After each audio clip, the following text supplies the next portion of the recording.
welcome to the Full 42. We are talking about movies today. We've been going back in time, going year by year, and we are now at 2003, which was 22 years ago.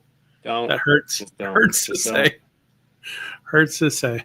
New gray hair just happened because of that. But we're going to be talking about. This was actually a really awesome year. We're going to be talking about those movies, our top 5 of those, or top 6 if I cheat. And I want to do 6. It was hard. It was hard to pick 5 out of this one. I mean, the ones that are good are like stunningly good, and then it kind of drops off sharply. I don't know about that. I think I've seen other years that were worse than this. Not worse, but, had fewer picks. But, yeah, we'll see. This one has some nice one in there. Okay, I believe you.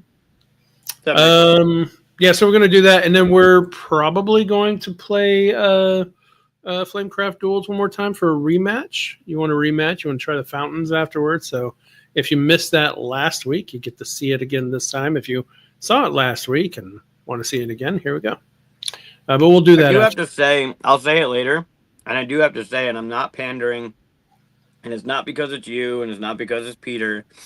I haven't stopped thinking about this game since we played it last week. Nice. Right? Like, legit. I went to learn a couple new things, and they all were kind of like, like I just wanted to play this again. And it's upsetting that I don't have it. So I figure, like, this is going to be my fix now, is just challenging you and playing this on the show. It's super sleek and super fun. It's just...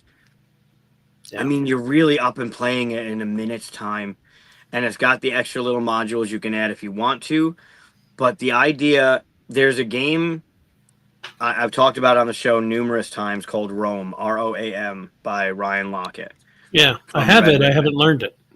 The game, it's such a sleeper for me. I don't see many people talking about it. The game's fantastic, and it has this pattern recognition to it with the cards, where you're trying to... You play a card and you're trying to like put your coins down on this. I think it's a 2x4 grid or 2x3 grid, and you want area majority on the card, huh?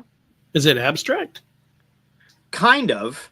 Huh. So the idea is there's this thing happened to the townsfolk, and they're all out in the field now roaming. They're under some curse and they're roaming. So ROAM, they're roaming. So the idea is face down in the middle of the. It's a 2-player game. Face down are these cards. And you know what the pattern's going to be if you get the card. But the idea is you're going to play a card to put down your tokens in a pattern. And think like similar to Tetris style, where there's the L and the T and the box or whatever. And some of them are very weird. They're not Tetris style at all. But then you play a card and you put your coins on a place, or your tokens on a place in that pattern. And if you cover up a coin, you get a coin. But if a card is ever full... and you have the majority, you get that card. And that becomes a card with a new pattern on it that you can then play out there.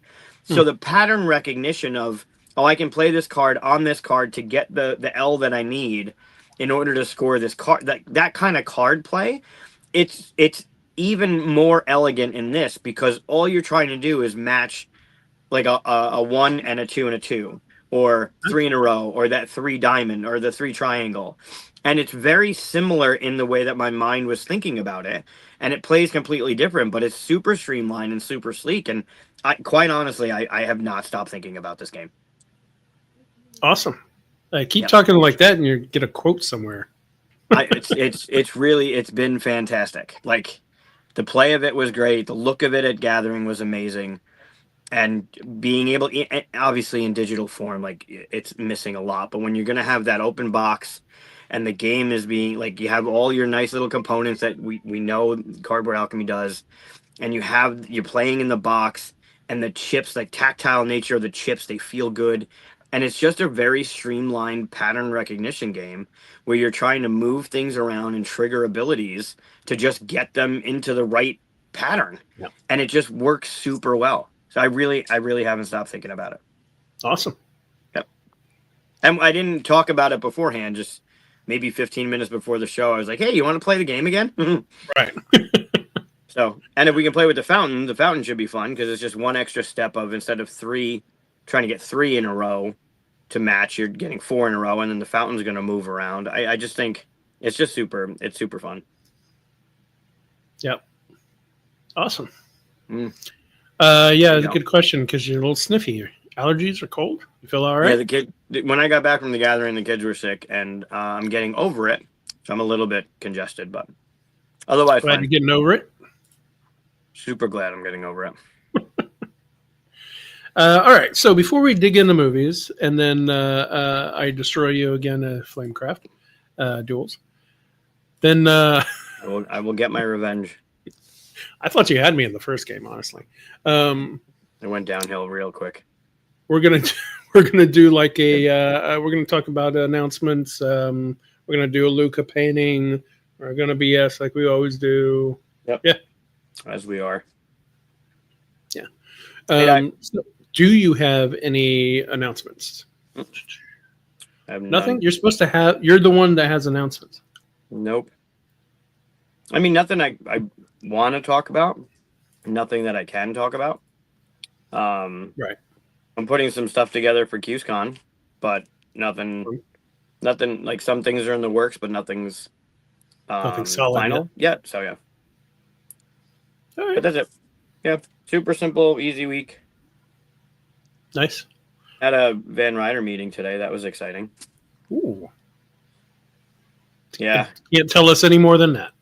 Yeah. Just I'm hopeful. I'm hopeful I can talk about more soon. With Evan? It was with Julie and AJ. And okay, is this about Father. your game that was already announced, right? Yeah. Okay. Yeah, the Tales of Myth and Legend. Mm-hmm. Nice. I can't wait for that one. Yep, it's gonna be good. We need to do an episode where we play that. We should do that.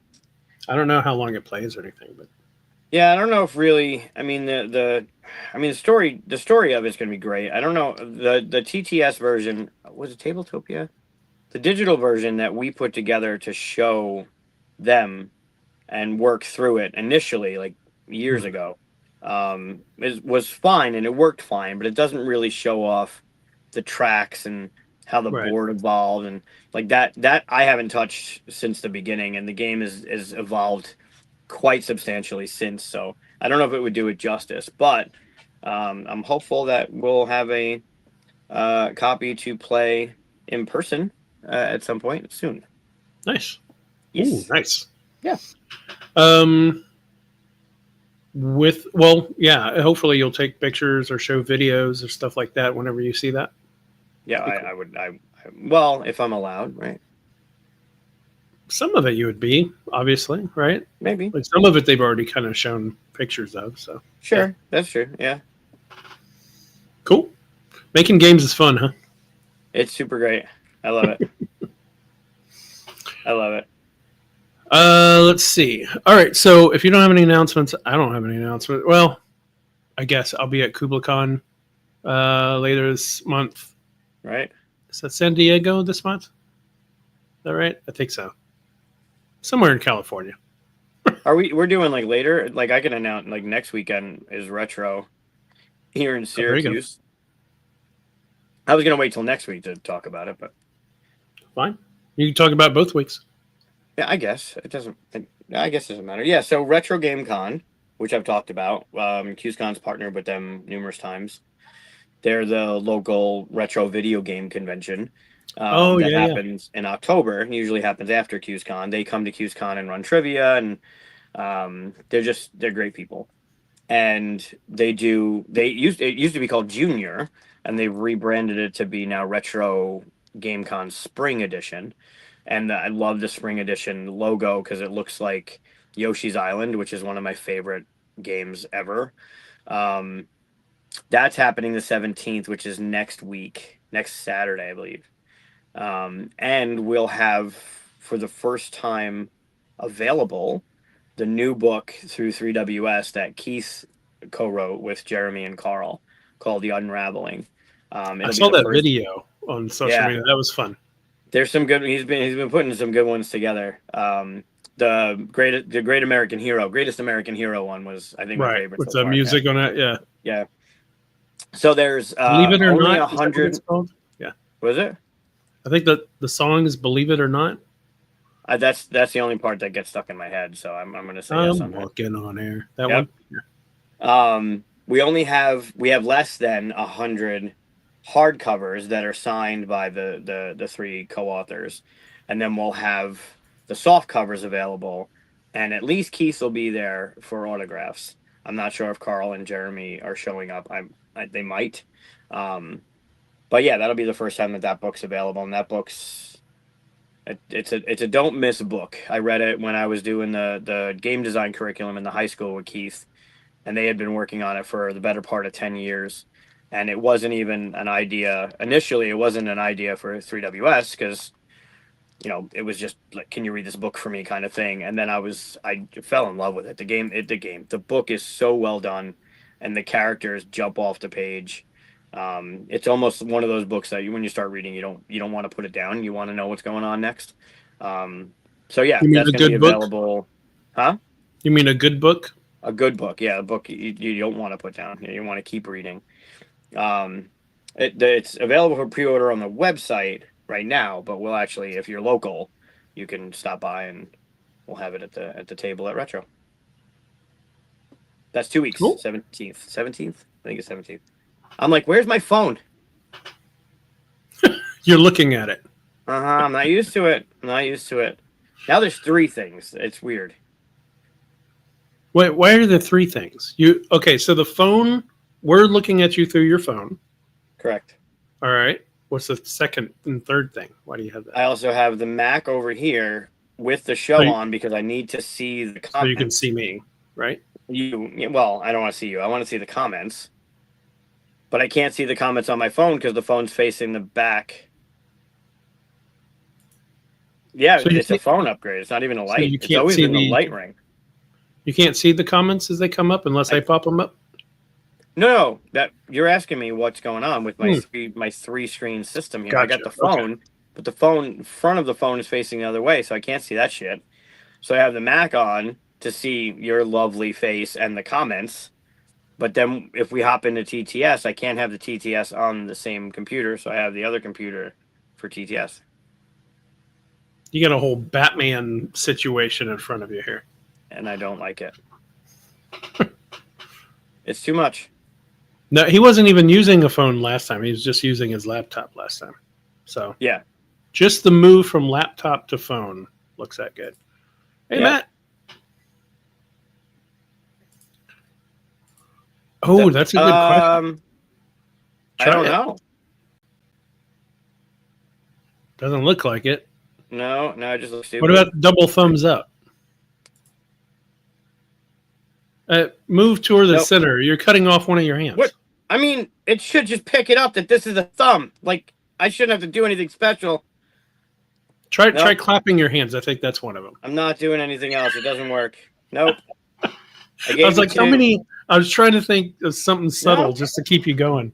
I know what you were doing. I gave you 2. I gave you the thumbs up, and I gave you the rock'em one. No more. Try the rubbing belly, patting head thing. Not doing it. Can you do that, by the way? I'm not doing it. No, I just did it. I'm just saying. I know, but now I'm going to overthink it and look like an idiot, so now I'm not doing it. Oh, there's a setting you got to put on. Okay. There you go. I'll make sure I do that. That way, next time they're on, you can match them. Yeah, it'll just be a rave. It'll be a Monday night rave. Yeah. Mm-hmm. Okay, so why don't we do a Luca painting? I do have a Luca painting. Get everybody checking them out. Yeah. So, for those that don't know, Luca, he was saying hi to Chris earlier.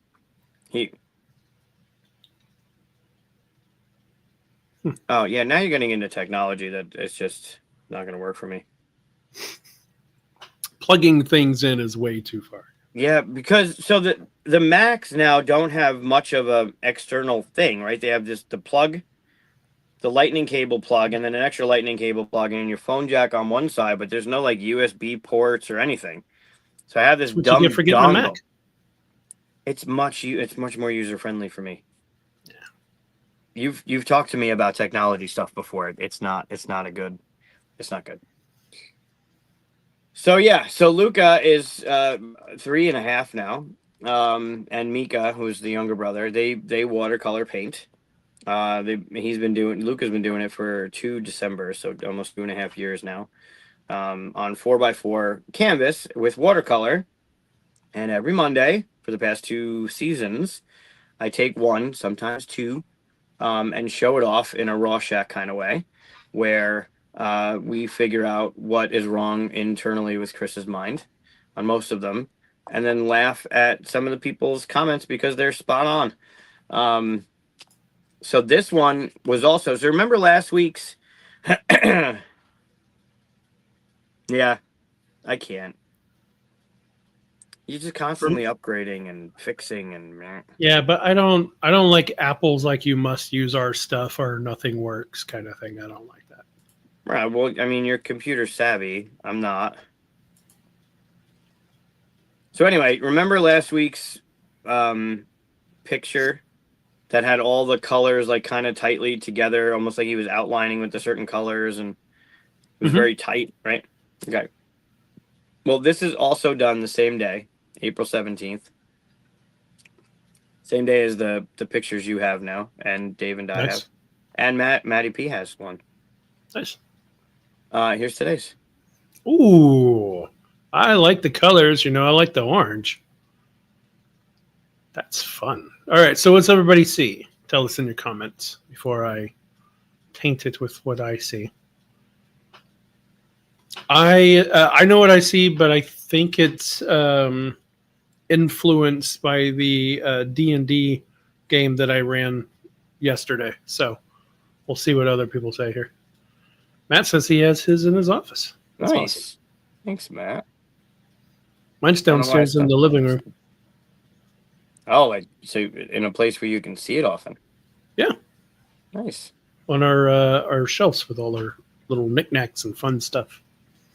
I think it's next to Luigi, actually. Oh, cool.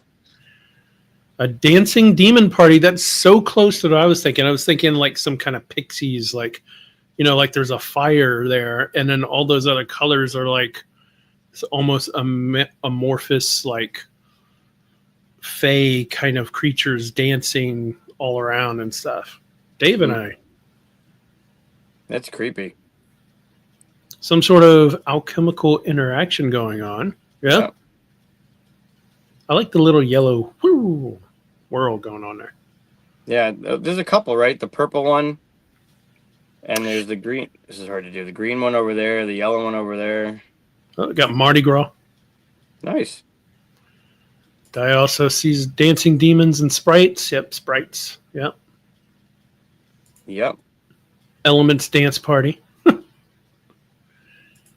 It's funny because he has. Do you make him wash the brushes between colors, or do you give him a different brush? Well, sometimes there's one that's a little bit fatter that'll have more color on it, but usually it's when he's done with the color, I'll wash it off and he'll pick another color. Okay, because I was about to say there's no indication that colors are mixed, and so he only just does a little whoop of green and then done kind of thing. Yeah, he'll be like he'll just be done with the color. Like he'll hand me the brush or want another color. That's cool. I like that one. I like it's so vibrant. Yeah, that's a good one. What do you see? So this, I'm not far off from what you guys see. For me, this is, and he wasn't looking at anything. This was just him painting, right? Because this is when I'm heading to the gathering to see everybody, and I'm already late. So I'm like, all right, we might as well make something of it, which is where all the other paintings came from. But I see this as a cauldron. Yeah. And then this, like, kind of like the Night Sisters, if you watch Rebels, that scene where they're putting stuff, and it's mostly all green, I get it. But like when things are coming out of the cauldron because they're sparking or whatever, that's what I see with this one. That's cool. Yeah, I like it a lot. When I zoomed in, and I didn't notice it last time, and it's not going to focus, but there's it looks like there's a little dude with a spear and horns right here. Oh, yeah. You can see that. Yeah. But yeah, it's like when he does the swoop or whatever, like sometimes he'll just dot a couple times and be done. Yeah, But that's all he needed. this was one of the ones, and the one before it, the one that I showed last week, had the colors of the rainbow as well, and he starts with red and goes through. So if you think about it, he's not painting. The colors were picked in rainbow order, and that's what he did with them. So he started with red. Then when he went to orange, that's where he put the orange. Then he did yellow over here, just a little, and then the green. Like that's how he put the colors in when he went from red to purple. Okay. Yeah. Yeah. I like that's this a good one. one. This one came out good. Yeah. We all see a dance party of some sort or some kind of cauldron or fire kind of thing going on. Yeah. It's a demon rave. Or Mardi Gras. Or Mardi Gras. Which could be a demon rave. Yeah. Nice. Should we dive into the top 5? Let's do it. Yeah, I should put on the little banner and stuff. I didn't prepare. Oh, nice. Yeah, you should do that. Oh, do the whole like and subscribe and stuff while you're at it. Yeah, if you've hung out this far, hit the like button because you like us for some reason. Okay, so there you go. Thank you. Top 5 movies from 2003. So we normally talk about our exclusions and whatnot. There were no Star Wars, no Star Trek movies to exclude this year. There was, however, there was, however, a Lord of the Rings, Return of the King, which, I when the first one was mentioned, I was like, that goes on the list, but we're not going to dominate everything with Lord of the Rings. So I left that out. I didn't mean you had to, but there's plenty of other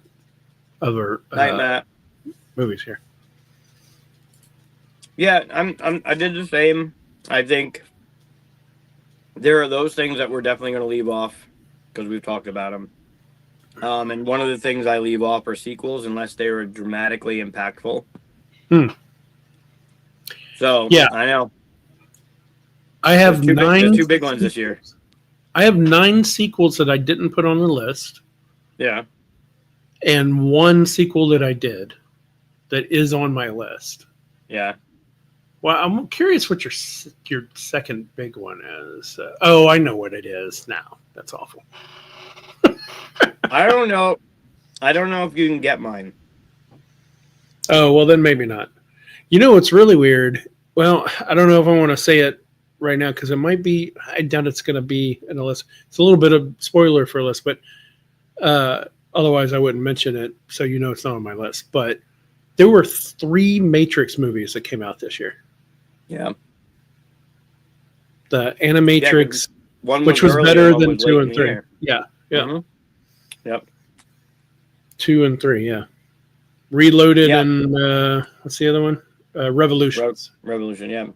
I'll talk about it later, but and I guess if you're looking, is anyone looking at the list? And I know Chris already looked at it. This seemed to be the year of. We've talked about it before, but this seemed like to be the year of the sequel. It was a huge sequel year, yeah. Yep. Yeah. But there's some stuff in here. Like I said, I only have 1 sequel in my list of 5. Right. Or 6 if I squeeze one in. Well, we'll see. I'm sure we'll step on. We might not. I purposefully. We'll see. We'll see where it goes. I just pick what I pick, not thinking about, if you're gonna pick it or whatever. You're the one that cheats. I don't cheat. You alter what you're going to say based off of what I said. It's cheating. It's not cheating. These are my top 5 in no order. Yeah, Lord of the Rings, Return of the King is obviously one of the biggest films to come out this year. But like I said, we already covered Lord of the Rings, 2001 when it came out? 2002? 2000. Not 2002. It was 2000, wasn't it? Well, it can't be 2002 because that was wasn't it 99, 01, and 03? Maybe. Well, someone tell me. Yeah. But anyway, we already covered Lord of the Rings, so I did not put it in the list. Okay. Well, why don't you start then? So that you can just start saying things that bounce off of me. I don't give a. I'll start. I don't care. It's No, I'll start. You can't tell me not to start. like dealing with my kids now. All right. So number 5. We'll do number 5. Uh, Talking about dealing with kids, I'm going to come out the gate with it. It's Finding Nemo. It's a good movie. It's on my list, but not my top 5. Not your top 5. Seriously. Mm-hmm. Finding Nemo was like, it was the, so obviously Toy Story, when that came out, it was a huge, like, wow, animated could do this. Like it opened doors, all that stuff, right? Mm-hmm. Finding Nemo felt like it was the second level to that. Like not only did the animation get better and all that stuff, but the storytelling and all that was just like incredible. And it starts off with like killing of 100 babies or so, which is insane if you think about it. But Disney, right? Well, although it wasn't Disney at the time, but still. But yeah. Well, it's Disney Pixar. Well, it was Pixar at the time. Disney didn't buy Pixar yet. Oh, this was pre-Disney's purchase. Right. Got it. Yeah. Yeah. Mine. And that's a huge testament because I remember going fishing with my dad like a year or so later, and when the seagulls came by, he went, mine, and he was like 70 something years old. So someone like kids all the way, every age could love this movie. Great. Oh, it's a good one. I mean, it's very touching. It's very poignant. It's amazing at times. I love the characters. The whole shark bait stuff when they're in the aquarium, like it's really good. Yeah. I don't know if this might be. I mean, if you bridge Disney and Pixar, this might be my top 5 Pixar movies, but I think I don't know if it would be number 5. This is not my favorite Pixar movie, but it's in the top 3 probably. It's either second or third. Yeah. It's a good one. It is a good one. What's your number 5? Not Finding Nemo. You're gonna do something weird. You're gonna do something no one's heard of. No. You should have heard of all of these. If you haven't, you're missing out. For Ben Affleck's Daredevil out of. Fuck that movie. No, I'm gonna come 2 in Marvel with movies this year, by the way. No, 3 Marvel movies this year. There were. Yeah, technically. No, I'm gonna come in with the holiday classic. I mean, Elf. Phenomenal. I knew that'd be on your list. Movie. I would watch it. It doesn't even need to be the holidays. It's super quotable. It's super fun. It's another feel good movie. That moment where the sleigh is going over the crowd and singing in New York City, it gives you that feel. But yeah, it's a classic. I mean, it's in my rotation of holiday movies when I start going through all the stuff that you watch around the holidays. Elf it's John Favreau. Every year? Every year. Oh. That, Christmas Vacation, Nightmare Before Christmas, Trapped in Paradise, Bad Santa. I have a DVD case underneath my TV with like my Batman animated DVDs and my Star Wars DVDs, like the Blu-rays and everything. On top of all of that it's a UFC. It came when I was working at GameStop. A UFC game came out, and they gave you this little like 20 CD holder, and in it are all my holiday movies. And Elf is like right on top. Yep, Grinch. It's one of the best ones. I know not a lot of people like it. I think it's still a classic, and I love that Jon Favreau, like, it just shows what he can do. Yeah. It's great. And even the backstory of how James Caan hated Will Ferrell for how annoying he was during filming.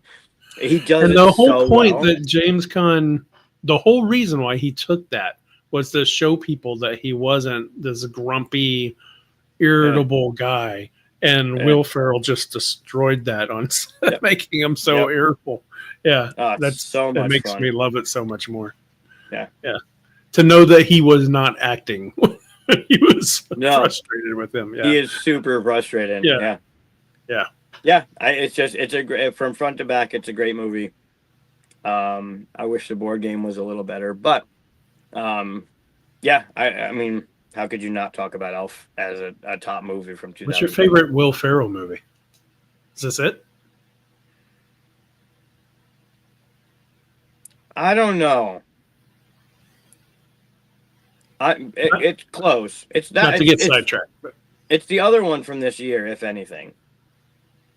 does he have another one this year? Yeah, Oh, it's on my interesting. list. I'll talk about it if we step up. Okay, we'll get to it then. All right. It would be hard to find a movie better. I mean, Talladega Nights was good. It took me a while to watch that one,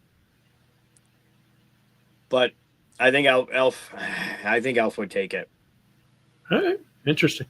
It's that good. You want to hit your number 4? Snake it? Yeah, I'll come back around with it. How about a completely different movie, Italian Job? Okay. I thought you might put this on here Oh. because you've talked about it before. It's so good. The chase scenes with those Mini Coopers.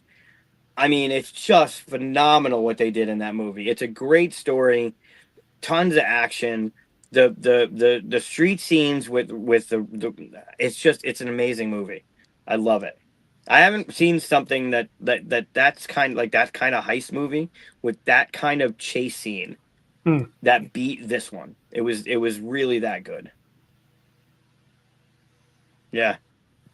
And it's a remake, which I didn't know when I first watched it.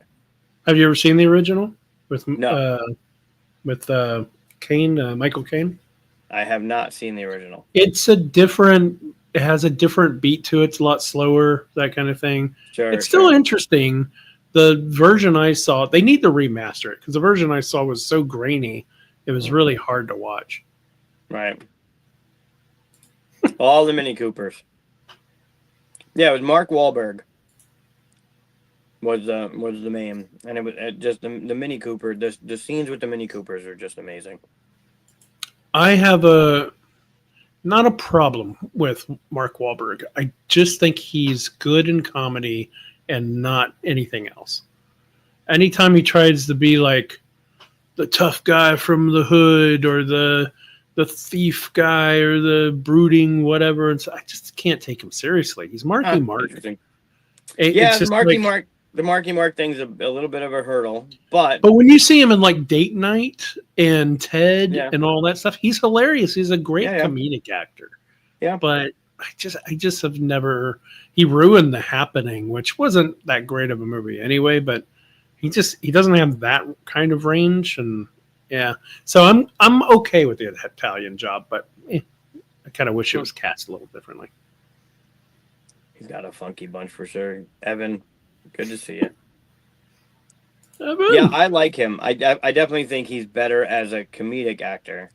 But I don't mind him as a like he. I don't dislike him. I'll still watch movies with him in it and stuff. Sure. It's just Yeah, I like him. I like him. And this is definitely one of those movies of his that is just what's the is it called The Sniper?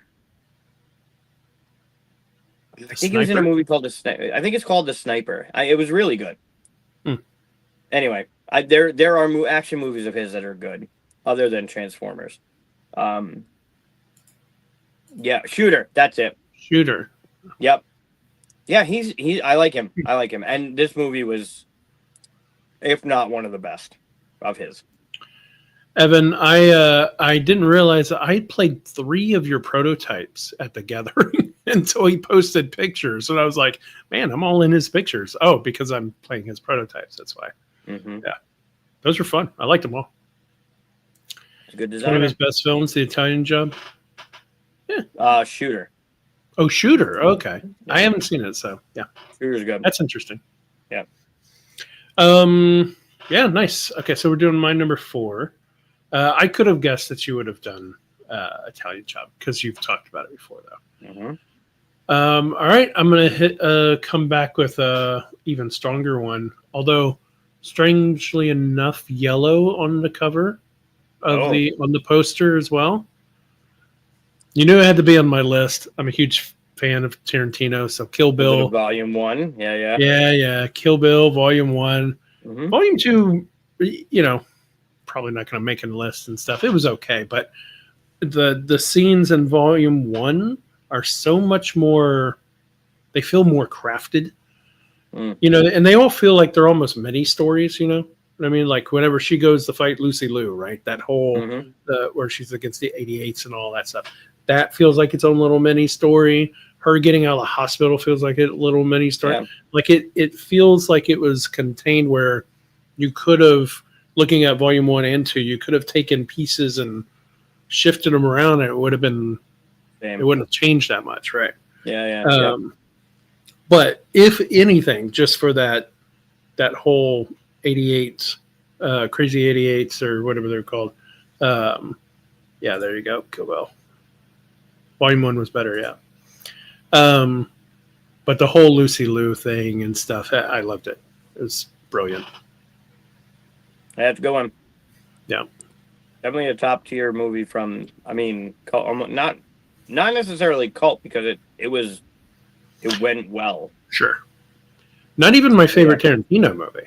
Not Yeah, sure. even maybe might be my third or fourth favorite, honestly. But yeah. Yeah, the soundtrack. The soundtrack's excellent. Yeah. There's something weird about the soundtrack because, okay, so the scene where she and Lucy Liu are out in the snow, right? Mm-hmm. And it's real quiet and they're kind of moving, and then that kind of thing, when that comes on, like I'll try to have stuff on whenever I'm working and stuff. When that comes on, I can't concentrate. It's like getting my blood level up because it starts that kind of thing. Yeah. It's too good. So that's a good one. Good pick. Okay, so we're gonna do number 3. I need little videos, like still from Rundown. Rundown. Yeah, I need little videos kind of in between our threes and stuff. I can do that. No, you don't. You can't remember to change the banners. You're not going to.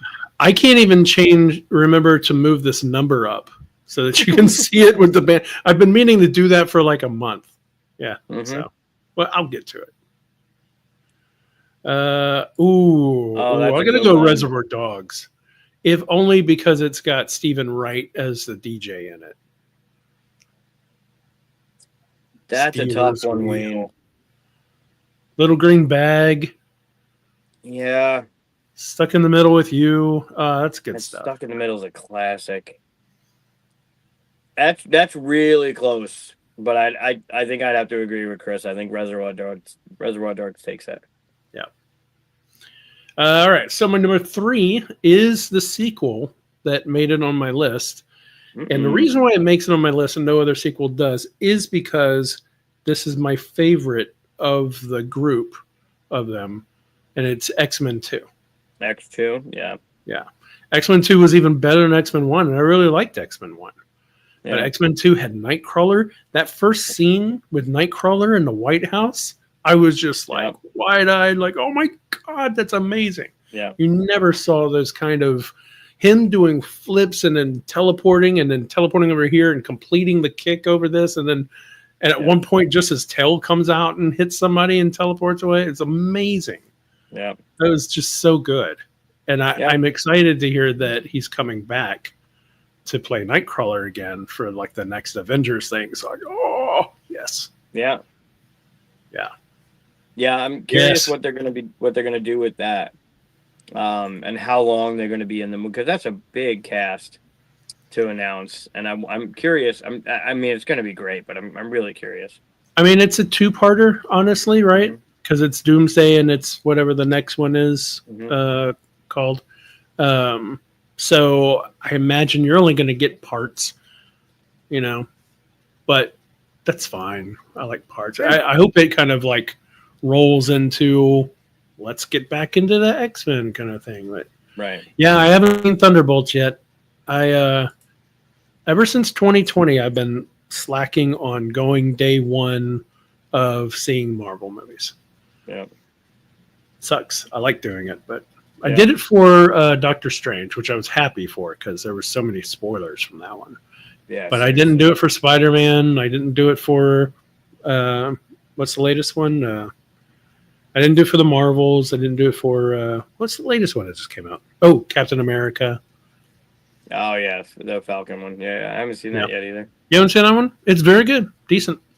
Not my favorite Captain America, but it, still good. I'll watch it as soon as it's streamable. But getting to the theater doesn't seem to be something. I feel like that's what I'm saying. It's like 2020 did something in all of us that kind of like made it more of an effort. I don't know.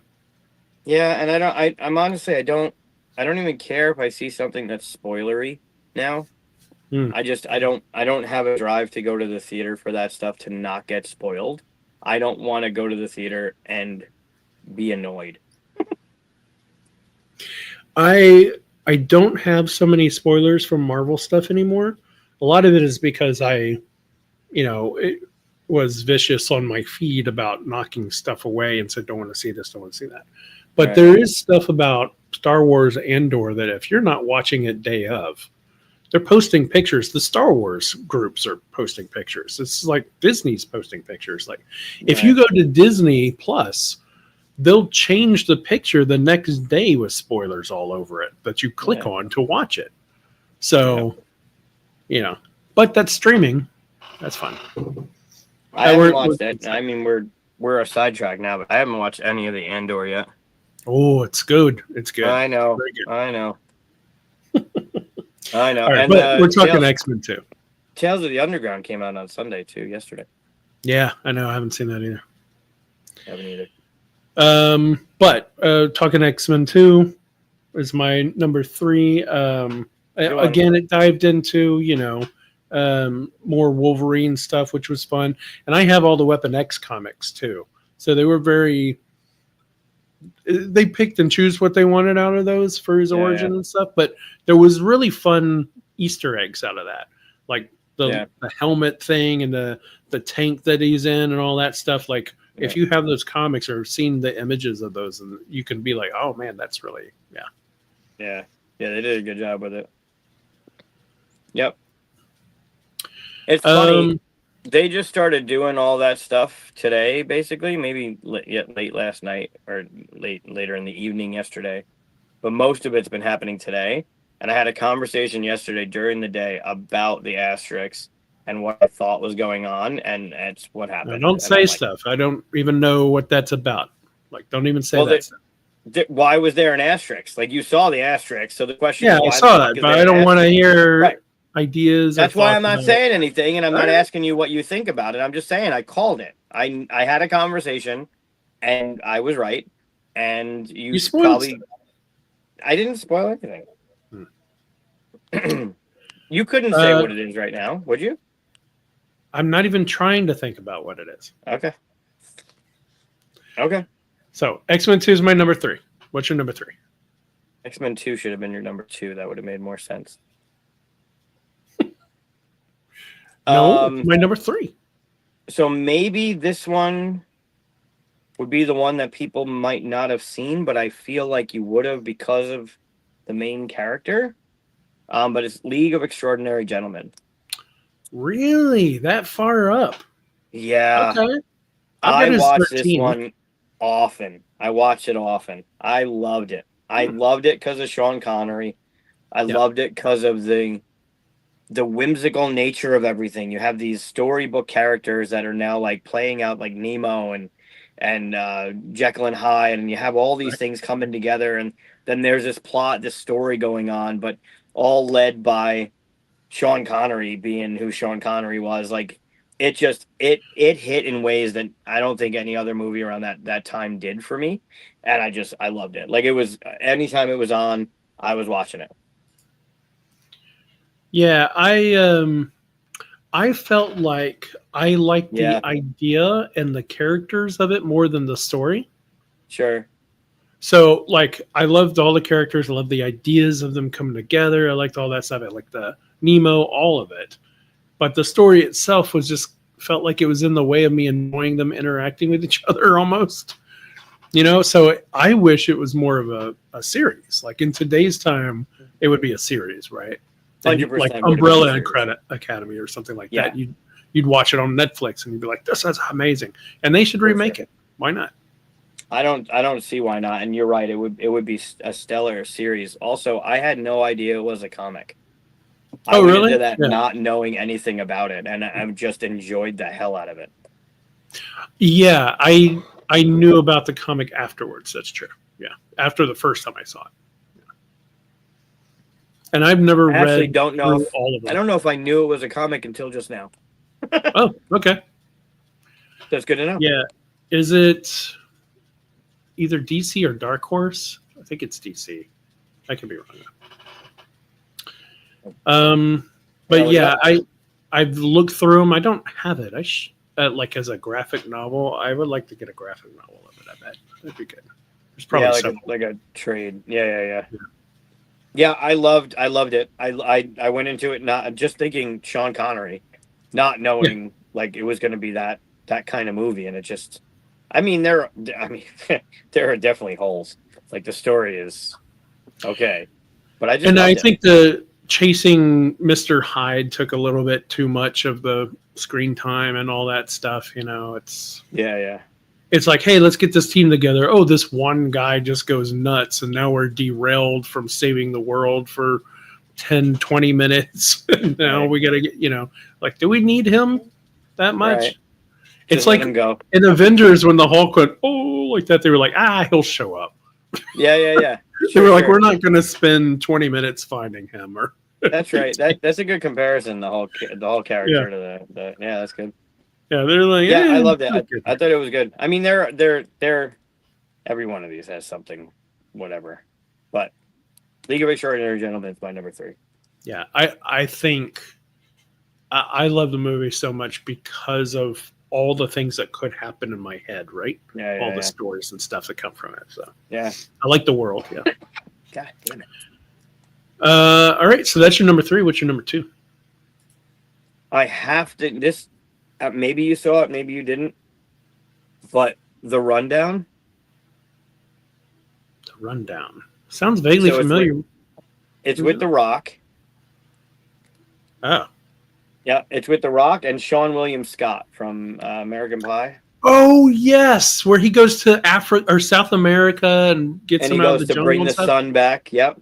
Yeah, it's got Arnold Schwarzenegger in it for just a clip where he's like, "Good luck" or something like that, kind of passing the "You're the next action star" thing. Yep. So the funny story is he was in town filming another movie. I think it was one of the Terminators, and they had him come in for that little. This is your number 2. I'm just looking at the list of things on it. Okay. This is my number 2. It caught me off guard so well. Like I was just watching the trailer earlier. Again, I'd watch it immediately. The chemistry between those two on screen when they're ribbing each other, and then you bring like you have this great back and forth sarcastic duo, right? They're just abusing each other, and then you bring in Christopher Walken. Yeah, it's just amazing. It's amazing. I love that movie. It's funny as shit. It's just really good. I'm not sure I've seen it more than twice in the same. Like I saw it a second time later that year or something. I don't think I've seen it since. Oh, it's so good. But I remember parts of it really well. Yeah. Yeah. I mean, it's got that action hero kind of thing where he jumps from like the roof of one and he shoulder blocks the pillar of the other and whatever. Right. But as a movie, the lines, it all worked and took me off guard. It was like the first Rock movie, right? The movie where he was the Rock guy and he, his persona of fun, action-y guy. That was his first one to really be like that. Yeah. Yeah, because Scorpion King was a mess. Yeah. Right. So like you give him the stage now. He's got the bug. He wants to act. He got his little kind of quips here and there, but and then you bring like Sean William Scott just added to his demeanor the whole time because he's just fucking with him. And then you got Walken out of his mind doing his thing. It worked really well. Yeah. That was good, but I can't believe that's your number 2. Yep. Yeah, You're that's number just two. relying on me putting in the real good stuff. That's what's happening. Well, I mean, I know you're talking about this one because you're not gonna do it. All right. Well, my number two is a curveball Great. because my number two is basically the Hudson Hawk moment here, where it doesn't fit in anybody else's top five. People will be like, "Yeah, it's an okay movie, but really?" But for whatever reason, this is my guilty pleasure. I like love this movie. My mind goes to it all the time, and it's Love Actually. Oh wow. Okay. Yeah, this is my favorite Christmas movie, but there are like little moments in that movie that make me like they just pops in my head all the time, Okay. all year round, and makes me happy. It's such an awesome feel good, and there's feel bad moments, but mostly feel good movie, right? Yeah. And I don't know what it is. It's that style of that British directing and storytelling that really like I don't know what it is, but it just like I love every moment of it. Like it speaks direct. The patterns in my head go right to it, and I love every bit of it. It's got like Martin Freeman's in it. It's got so many people in it. Liam Neeson, tons of people. So yeah, it's got what's his name? Rick from Walking Dead. Yeah, it does. Yeah, yep. And what's her name? Can never close her mouth. The bodyguard for Padme. What's that actress's name? What? No, not Hugh Grant. Female actress. She always has her mouth open. I'm trying to think. The bodyguard for Padme. She did like yeah. She played the Padme switch. The bodyguard who. There you go, Keira Knightley. That's her name. Oh, I had no idea that was Keira Knightley. Yeah, I think that was like her first thing. She was the person who dressed up like the queen to, Yeah. And Padme was off to the side. Yeah. Huh. Okay. Yep. Alan Rickman was in it. Yep. Yeah, it was a great cast. Yeah, it's a good cast. Yeah. Bill Nye, I think, is in it. Yep. So. Good. He had another movie this year too. Good one. So yeah, I know it's not going to be on anybody else's list. I know it feels weird and is shoved in there, but it's one of my favorite movies. It's not a Hudson Hawk moment. Love Actually is a very revered movie for the holidays. I don't know about revered. A lot of people like it, but they don't like it as much as I do for whatever. People are like, I don't like it that much every time I talk about it. So.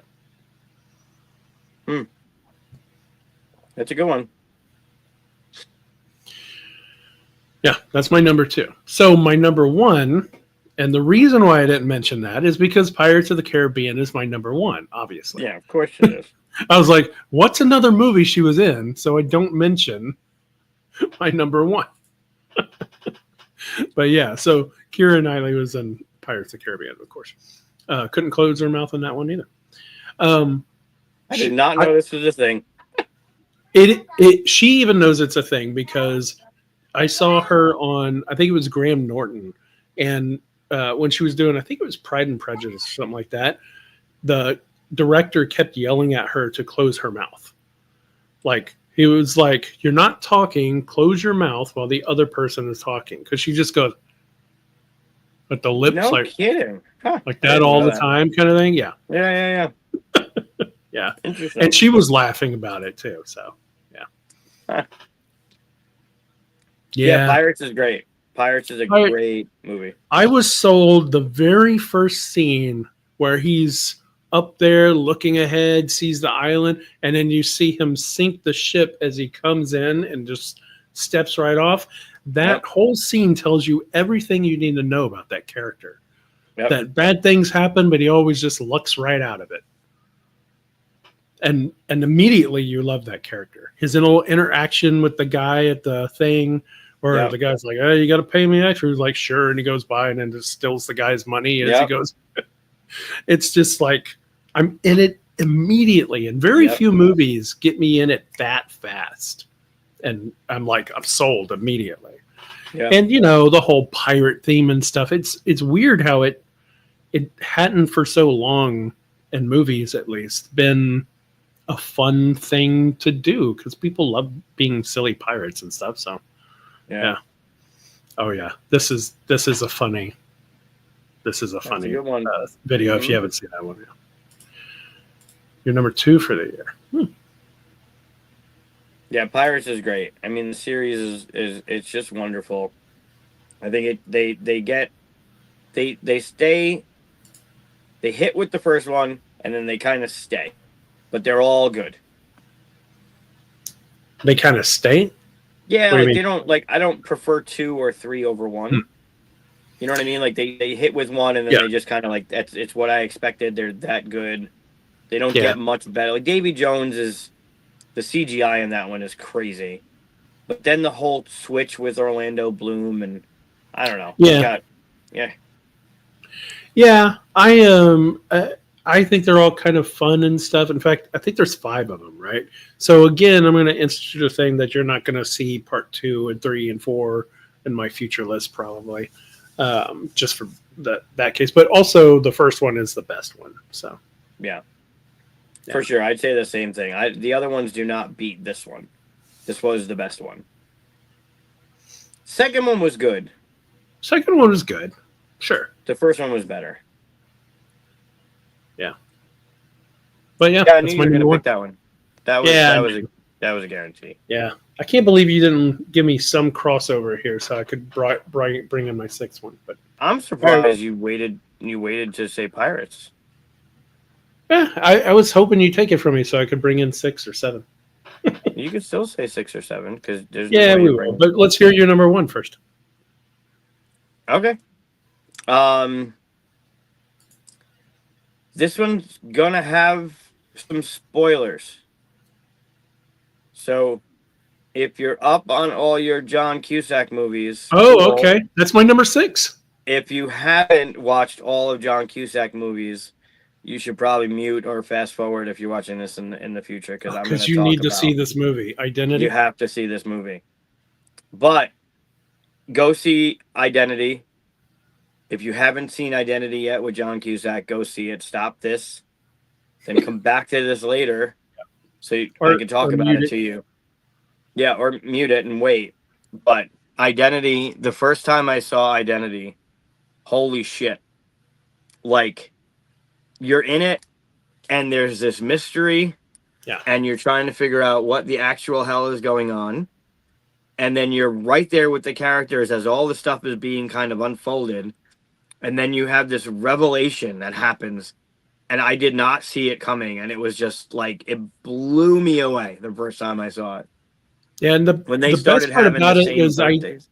I didn't even know that it had a surprise ending or anything like that. And this is one of those things where it kind of ruins it if you know there's one coming. So, it's it's an amazing movie. It's so good. Yeah. Like you don't Ray Liotta's in it, and there's a whole bunch of different characters from all walks, and you're like you're amazed that everyone is ending up at this hotel together. Like, holy shit, this is wild. And then they take it one step for bad weather and car broke down or whatever, haha. Then you find out everyone shares the same fucking birthday, and you're like, wait, what? Yeah. And you're like, there's no way. And then I'm like, is it a serial killer? Is it like the murder kind of stuff? You're like, this can't be how it really happens. Like this, that's not how. That can't be the case because you're trying to put it within reality, and it's so doesn't work. Oh God! And then the twist with it all being in his head, and it all comes multiple together personality. So well. Yeah, one of the best endings to a movie ever. Like, it's that good. Like, there are movies that stand out for certain things they do and being the best at. Like, Memento is the best of its kind, telling you those stories and how they meet up in the middle. This one is the best. I don't think I've seen. I mean, Sixth Sense-ish, maybe with that twist ending. But I have not seen a movie pull the rug out from under everyone like this movie did. It was unreal. And it's so under the radar too. Like it's not as well known as Sixth Sense or anything like that. So Yeah. glad you warned about spoilers. I hope we didn't spoil anything for anybody because it's a great movie without. But Yeah. It's 22 years old, so it's on you. But I did warn you to stop well, or mute. there are movies and as I was going through the list, there are movies I still hadn't gotten to. I mean, you Sure. can't say it's 22 years old so I can spoil stuff. I mean, what if they're It 12 is. years old? They haven't had 22 years to watch it. You know what I mean? Like, Well, they're 12 years old. They're probably not watching Identity. I would have when I was 12, but I was watching Terminator when I was Fair. what like 8 or something. So Yeah. you don't want to turn out like this. So, yeah. That's funny that it was your number 6, though. Yeah, and it was really hard to put any of these 6 into any kind of order, honestly. I could have easily justified the other ones, but like I said, I enjoy that dilemma of which one's slightly better, and you put them in the order and justify why they are or why they aren't. So I felt like Finding Nemo just had like a broader brush, you know. Everybody, like I said, everybody from any age could watch it and enjoy it and all that stuff. Sure. Makes sense. So that's why it beat the number 5 spot for me. But yeah. That's fine. What else did you... So I said this was the year of the sequel earlier. You had Jungle Book 2, Dumb and Dumberer, X2, Matrix 2, Final Destination 2, Matrix 3. Well, yeah, but I mean, still in the 2s, right? Oh, sure. Final Destination 2, Too Fast and Too Furious, Bad Boys 2, Jeepers Creepers 2, Legally Blonde 2. It was ridiculous the amount left out Laura Croft Tomb Raider Cradle of Life, which was part 2. They made a second? Yeah. Charlie's Angels Full Throttle. That was a part 2. I wasn't sure if that was the sequel or the original title name. That's why I didn't mention it. Yeah, if you look at the cover, she's holding up a 2 over her ass. Because that's the only thing the cover is just their 3 asses. That makes sense. Yeah, I wasn't sure if that one. I didn't mention Lara Croft, but I wasn't sure if Charlie's Angels was the sequel or if that was the Shanghai original. Nights is a part 2. Oh, that's right. It is. There's a lot of them. There's tons of them. Yeah, I missed that one too. Yep. Yeah. So what else? I have a couple that we didn't talk about. What else was on your list that we didn't talk about? So my number 7 is Underworld, another Bill Nye one. That was after Identity. I loved that movie. I wish the other ones afterwards were any good. Like, don't worry, you won't see them on my list because they wouldn't make it anyway. Yeah, they were not great. The first one was great. I never saw Master and Commander. That was the sailing one he was talking about. That was a good one. Yeah. Yeah, I almost saw it, but I don't know. I think it's like American Revolution times or something like that. That's just never really been an interest for me. So, one of your favorites, School of Rock. Not one of my favorites. That's how rumors start. Last Samurai, also an excellent one. Yep. Yep. Underworld. Animatrix. Not technically a sequel, just more stories in the Matrix world. Bruce Almighty was amazing. That's on my list. Yep. That teleprompter scene in Bruce Almighty, that teleprompter scene with Steve Carell, where Bruce is just messing with him, and he's reading on the teleprompter, and he's just... Right. Yep. That caught me so off guard, I literally spit out what I was drinking. And every time I see it, I'm giggling so much because it's so stupid, and Steve Carell does such a good job looking so miserable and portraying that he has no control over what he's doing. He does such a good job in that moment. Yeah. Big Fish. You ever see that movie? I never got through it. Ian McGregor. It's a weird one. You have to kind of be in the right mood for it. It's very artsy. Right. This year did have 2 more Marvel movies, Daredevil and the Hulk. And the Hulk. The Eric Bana one, right? Yeah, both movies that have been disregarded and not used in the universe. Not true.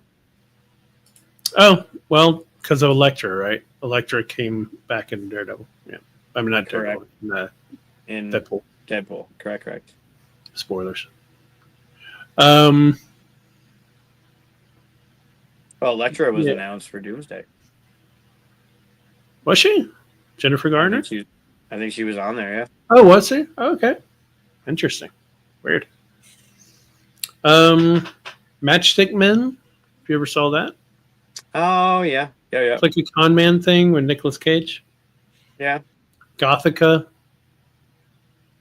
Halle No. Berry, horror thing.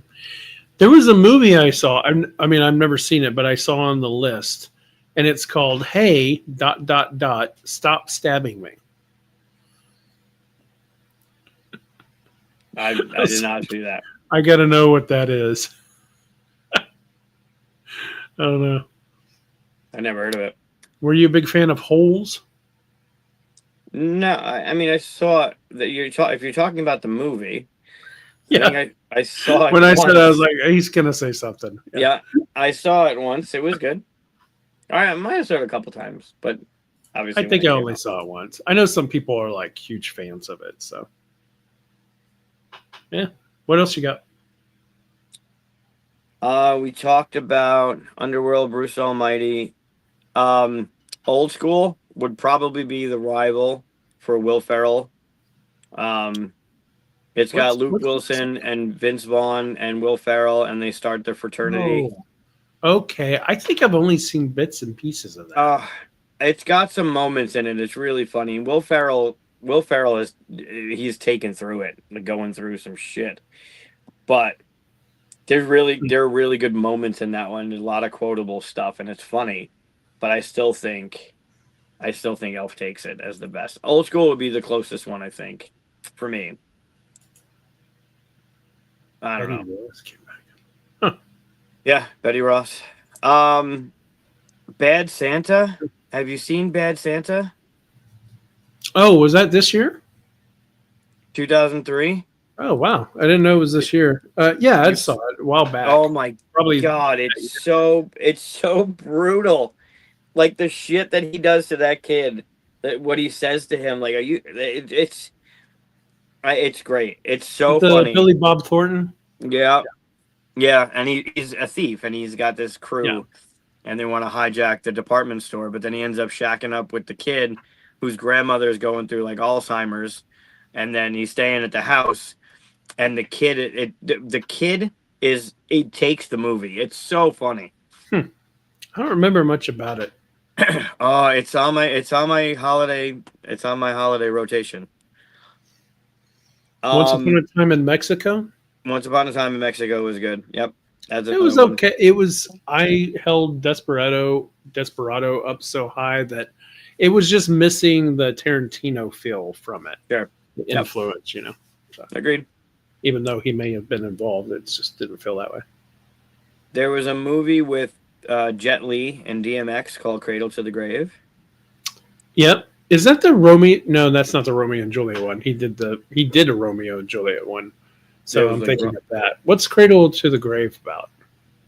What you think? He's There's a guy chopping who's babies in half. What? good at killing people, and they're chopping Okay. babies. That's what the movie's about. They're chopping babies. Okay. Real winner. Yeah, it's good. It had a good soundtrack. It's Jet Li. Jet Li is amazing. Definitely a lower on the list Jet Li film, but worth the watch, I think. That reminds me of Ong Bak. Did you ever see that? Yeah. The Muay Thai Yep. warrior. I Yep. love that one. Yeah, Fought they with had a couple of boats. those too. Yeah, Yep. yeah. I think this was the first one. I saw that in the theaters. That's a good one. Yeah, that series was good. He was in a movie, something about a tower.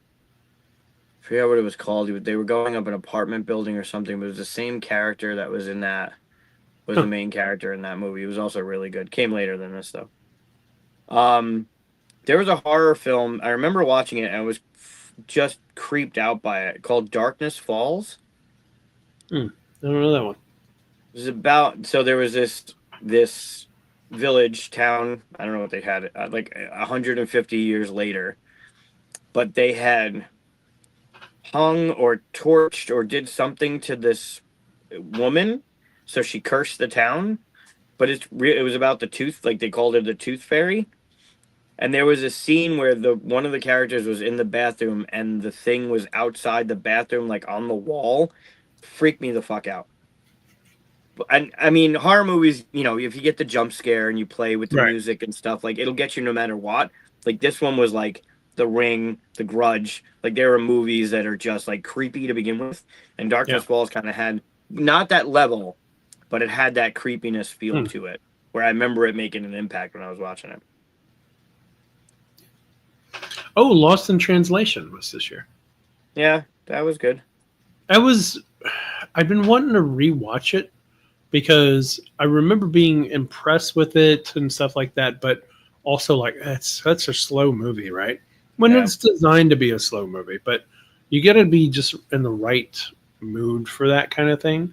And it's not Yeah. the Bill Murray you usually want, Right. not that kind of Right. level of comedy or anything. So No. Yeah. Yeah, that was it on my list. That's all I got. Anger management.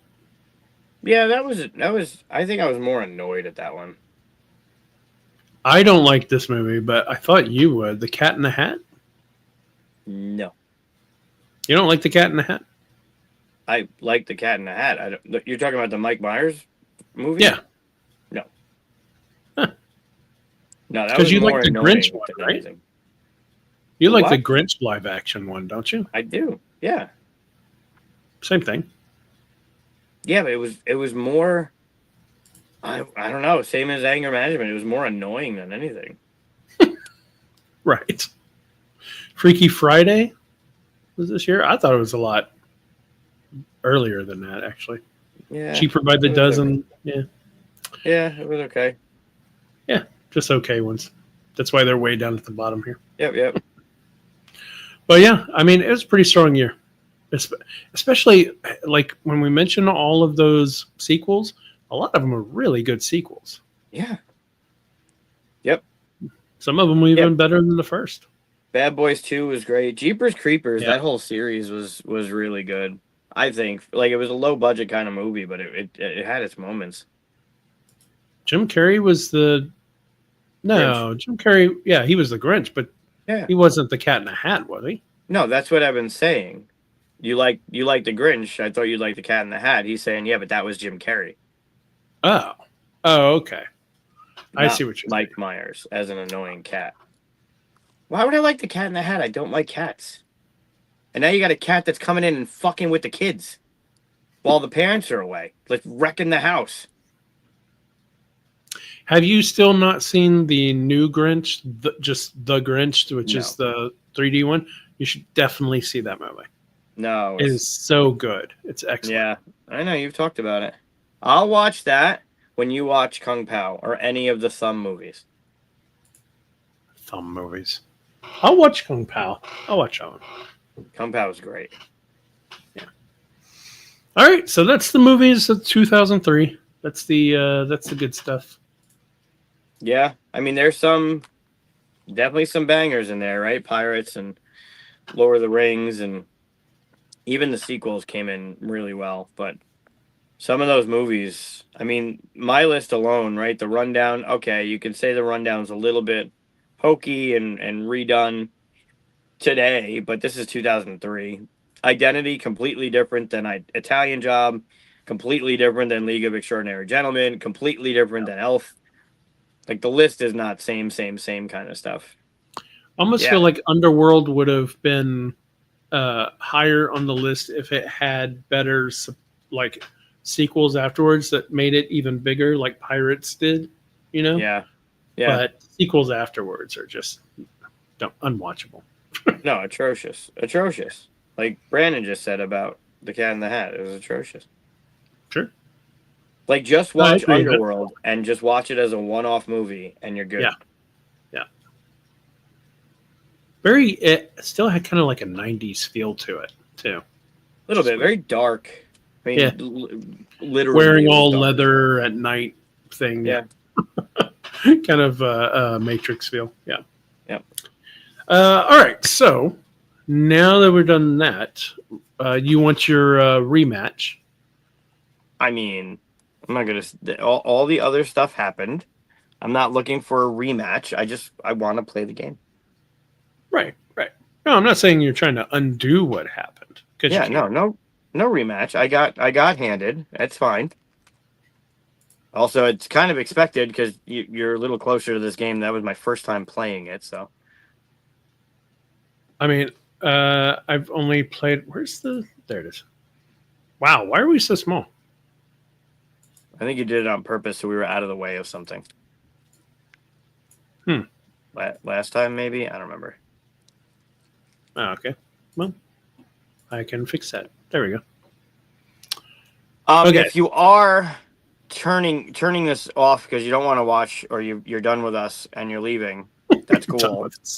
Next week we have Josh Bowman on from Cake Pie Games, and we're going to be talking to him about that company, what they're doing with their games, and their upcomer Beach Day, which is a card placement game where you're building like out on your beach kind of thing. Really super simple, easy game.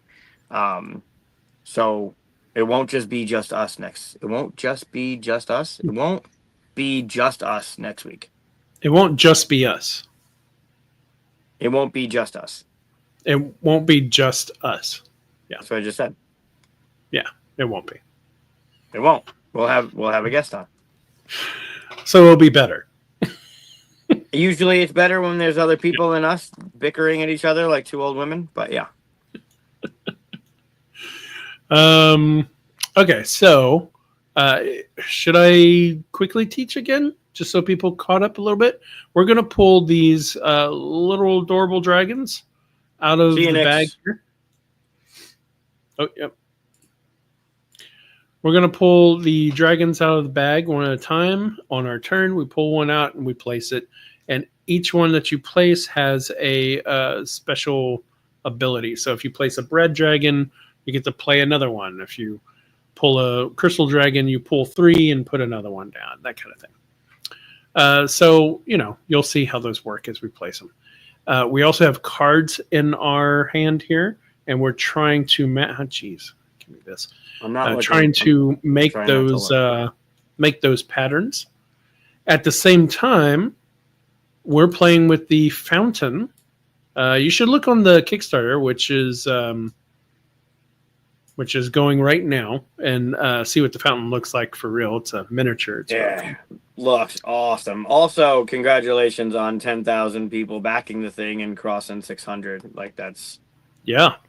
We're really happy. It's actually very close to the same kind of trajectory we had with the original Flamecraft, so we're very happy with that. Yep. Different price point too. Yep. Yeah, it's a good one.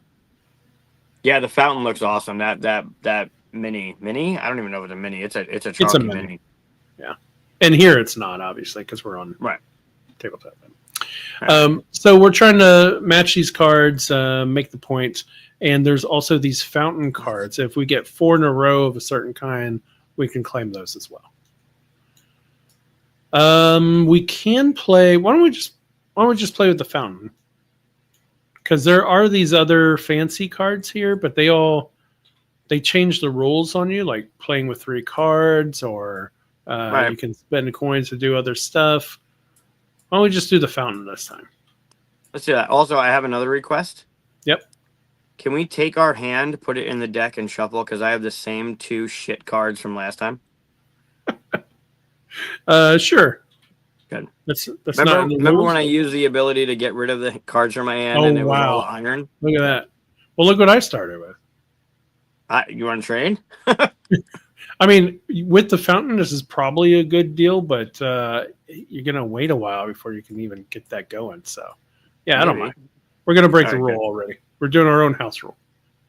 Well, I mean, it's not really, we're not breaking a rule. We're going to start the game. We're just going to take our stuff and. You want to flip that over so it goes in? Maybe. Wrong way? There you go.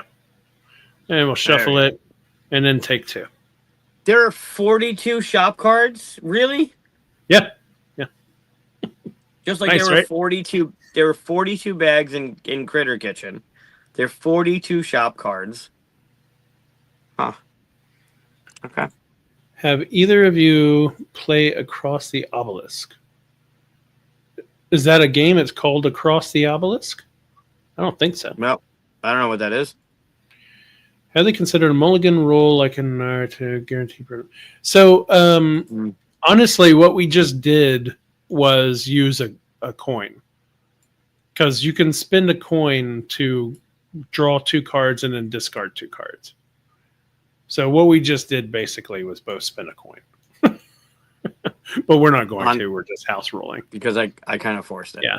So there's not really a need for that kind of house roll, honestly, because it's built in. But, we're just doing it for fun. We don't care. Well, I literally had the same 2 cards from last time. Yeah, it's fine. It did not work well for me. All right. So why don't you go first? Okay. And there is a rule for going first, but again, What's the rule for going first? I pull one, you pull one, and whoever's highest up on this chart goes first. All right, let's do that. All right. So I'm red. I'm on the 3rd level there. And you're either dark blue or light blue, so you're on the 2nd level there. So you go first. See? I know. Already knew ahead of time. Perfect. Meant to be. All right. Okay. So you pulled a meat. That means that you can place it and move one. Meat dragon. You can move one adjacent dragon to any space. Now I can't unhear that. Great. Yeah. All right. Well, this is interesting. All right, your turn. Why is that that's not interesting. Well, we got 2 meats on the table already. I disagree about what's interesting. Yeah. All right, I'm going to place plant here, and plant says that I can fire an adjacent one. So I'm going to fire the crystal next to it, the light blue one, and that lets me pull 3 and place 1. But I don't get to fire the one, but it helps me set stuff up. So that's nice. Okay, well, I'll just put this one here. Throw these guys back in. Okay, and I am going to score this one because I've got plant, and meat. How do you do the little arrow thing? Tab. Plant. Ah, I'll forget it, but whatever. All right, my turn? Yep. Oh, I get one more card.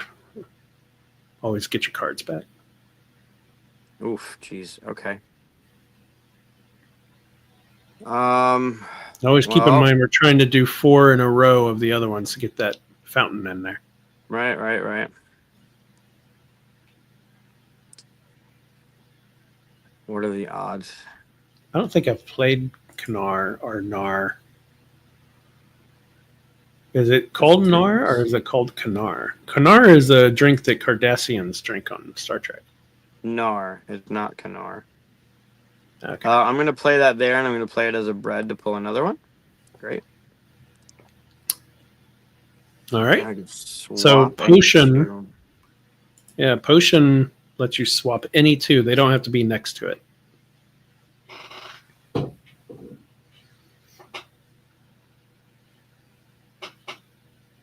And the actions are a may, not a must. So I don't have to do it. That's true. I just can't get certain things to trigger. Satisfaction. Yeah. Swap any 2. I'm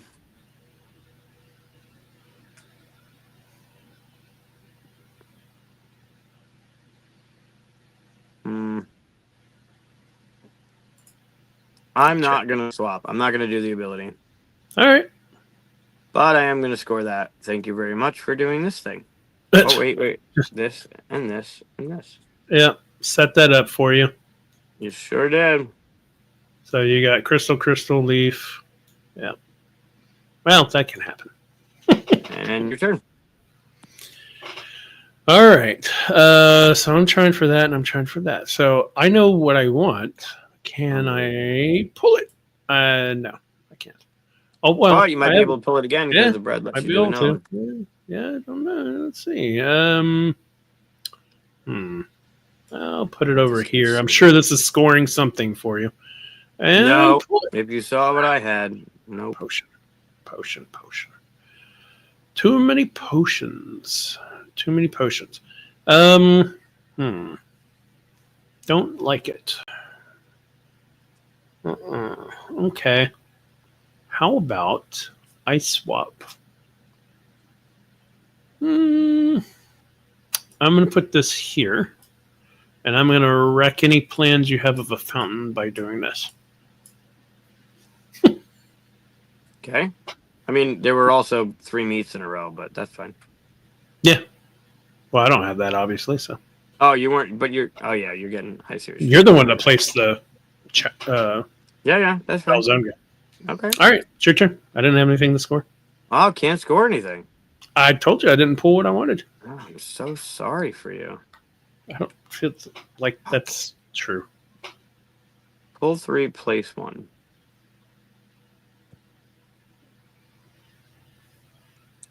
I can't make it happen. Oh, he's talking about It's Nar bad. here. Oh, I gotta play that one. That was a Pandasaurus one, I think. I played Combo Castle Combo. The Pandasaurus one that was Oh yeah, fun. did you play that with me at the gathering? I believe we played that one. Yeah. Yeah. That was good. Die was just murdering everybody. Yeah, yeah. That was a like good game. It was. Pull 3, place 1, don't pull. Okay. Let's just do this here. And then pull 3.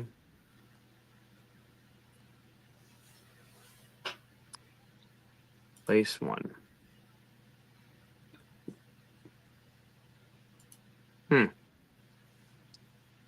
Okay. I really don't want to set you up for anything. So let's wreck the board as hard as we can. Yep. Yep. All right. You got to do what you got to do. I get it. Yeah. It works. Yeah. All right. You're not scoring anything? I wish I can. Can I change some icons around? Okay. No? Change the rules? No. We already did that. Ugh. I don't want that one. I mean, I like iron, but not that much. Let me see here. So iron, yeah, we haven't had iron. Move to adjacent one space each.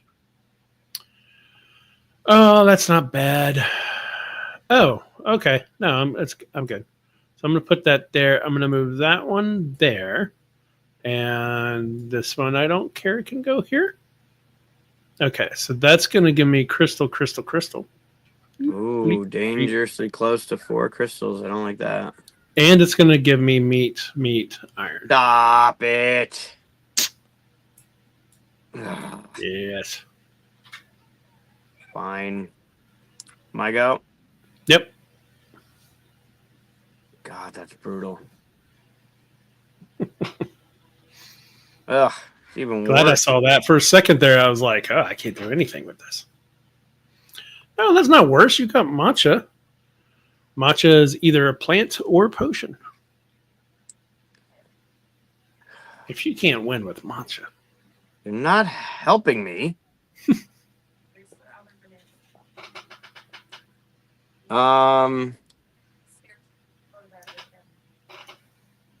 That's really not doing shit. All right, we're gonna put. Is it adjacent or just any? All right, so the potions swap any 2. Mm-hmm. I want to move that and this. Okay. And then score that. All right. And your turn. Whew. You got a chance to score a fountain. thought you were going to do it. Ow. Oh, I could have swapped.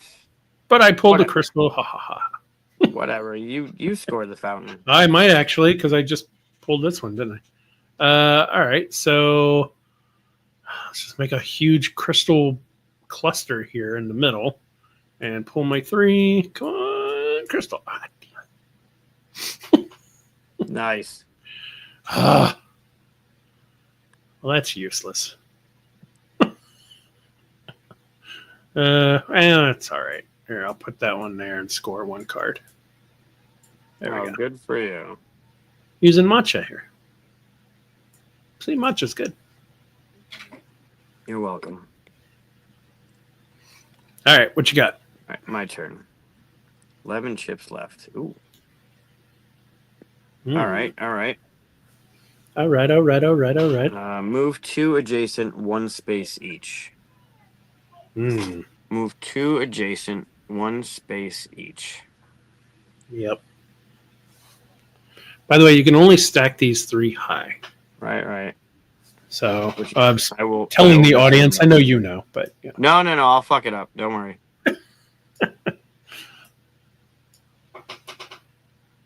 Move 2 adjacent, 1 space. 1 here and 1 here. Can't believe we haven't hit a fountain yet. So do you do your scoring at the end of the turn? Yes. So I can't move something into position, score a card, and then move something else. No. You have to do your placement, firing, all of that done, then score cards.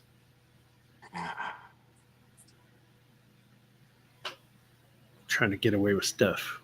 Trying. You're not fucking letting me, but I'm trying.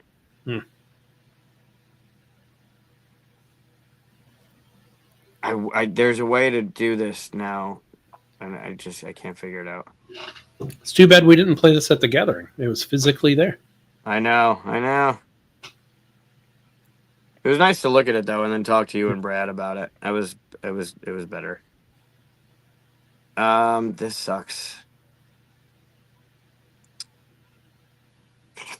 All right, move 2 adjacent, 1 space. Fine.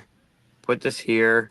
I'll move that 1 space. That 1 space, and I'll take this. Yeah. All right, so now that you don't put it face down, but yeah, make sure they're all face up. I think because this calculator thing needs to know that. Oh, okay. All right. So now that you did that, you get the fountain.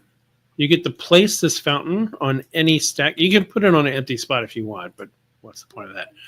You place it on any stack, and then the tokens under the stack go away, but you get to pick one for your next round, and you get to keep that. I get to pick one of the tokens for my next round? Yep.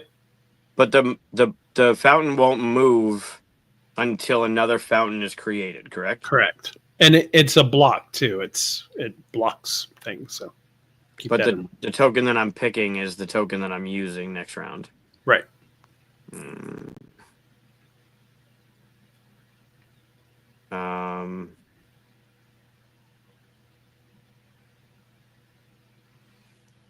So if you notice, some of these, by the way, are duels. So you can choose which one. Like matcha, there is plant and potion. So yeah, I think I'm going to place it. 6 of those. I think I'm going to place it in. Wow, I just zoomed all the way out. I'm going to place it here. Okay. And the other 2 go back in the bag? Yep. All right, taking calzone. Yep. I like calzone. All right, my turn? Yep.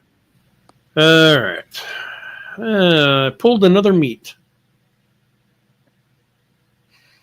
Let's see. So meat allows me to move 1 adjacent to any space.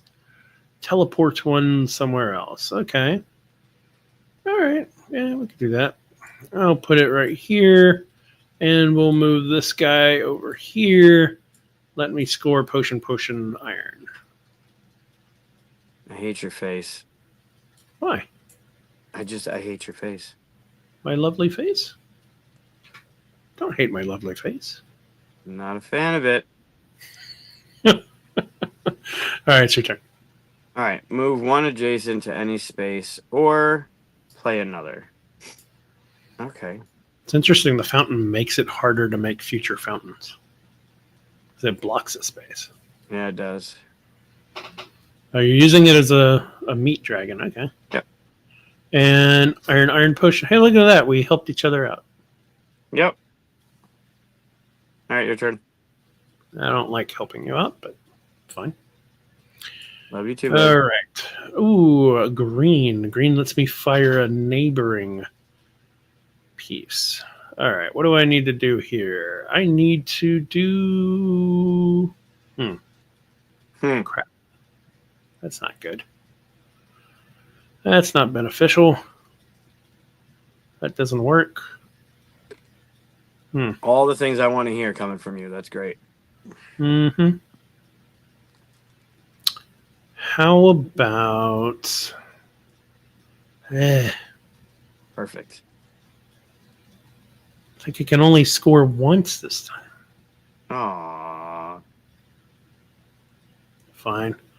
We'll put it here, and we're going to use it to trigger the meat power, which would then let me move anything to one space. So I'm going to move this iron guy here, and that lets me score crystal iron.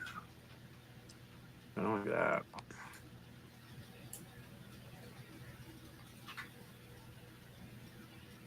Your turn? Oh, God. I think I might have to use a coin. This sucks.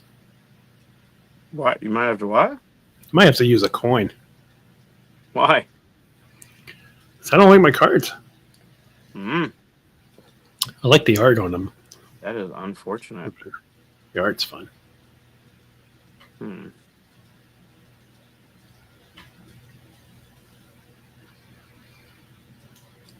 What are you doing? I just put that there. I know. I'm gonna use it as the meat, and I'm gonna move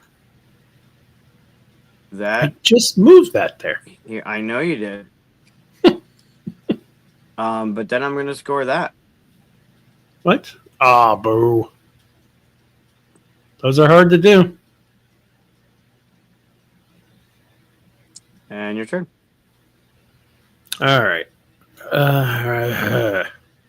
Let's see what I pull here. Boo. All right, fine. I'm spinning a coin. Ah. Coins are worth a point at the end of the turn if you don't, but spinning the coin lets me draw 2 more cards and discard 2. So I got to get something better here. All right. Yeah. Okay. That might be useful. I mean, they're better. So, all right. So I'm going to toss these over here. That's a discard. Okay. All right. Let's see what I can do then. Stupid fountain. Stupid fountain.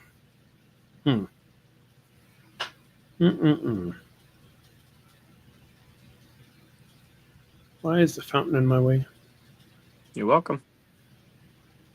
I didn't say thank you. But you were thinking it. Nope. Definitely was not thinking it. He was thinking it. Nope.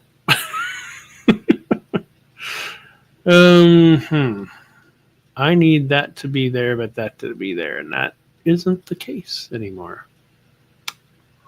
Well, you have a steel dragon. A steel dragon will let you move 2 adjacent. I have a what? You have a steel dragon. Yeah, the iron one. Yeah. I assume the steel dragon. You can't move the fountain, right? The fountain is locked. No, you can't move the fountain. Yeah, not until someone else makes a fountain, which isn't going to happen because we keep destroying any possibility of that. Apparently. Well, I don't want you to make a fountain. That's for sure. I'll make another one if you just don't make another one. Will you? That'd be great. Okay. Yeah, let's not do that. There's 8 more chips in the bag. Give me a couple more. Iron is not the one I wanted. Well, that sucks for you. It does. It really does. I can only score 1 card. Okay. Yeah. So I'm going to put this as the 3rd one on top. Oh no, maybe I can score. Ha ha. No, I can't. no, Oh yeah. So I'm gonna wait. I placed this one. no. I placed this one. I placed this one. Yeah, it's I was thinking adjacent. of. Move to I it. was thinking I placed No, that one. Yeah. don't cheat. I corrected it. I fixed it. Sort of. Hold on. Let me see. What am I doing here? Okay, I'll put it over here then. Is it still your turn? Yeah, it's still my turn. Um, this is how you win by taking forever, apparently. Mm-hmm. Yeah. Shit. Okay, fine. Let's put that there. And wait, what am I doing? No, I'm not putting that there. No idea. I'm putting it right there. Sorry. Okay. And then I'm putting.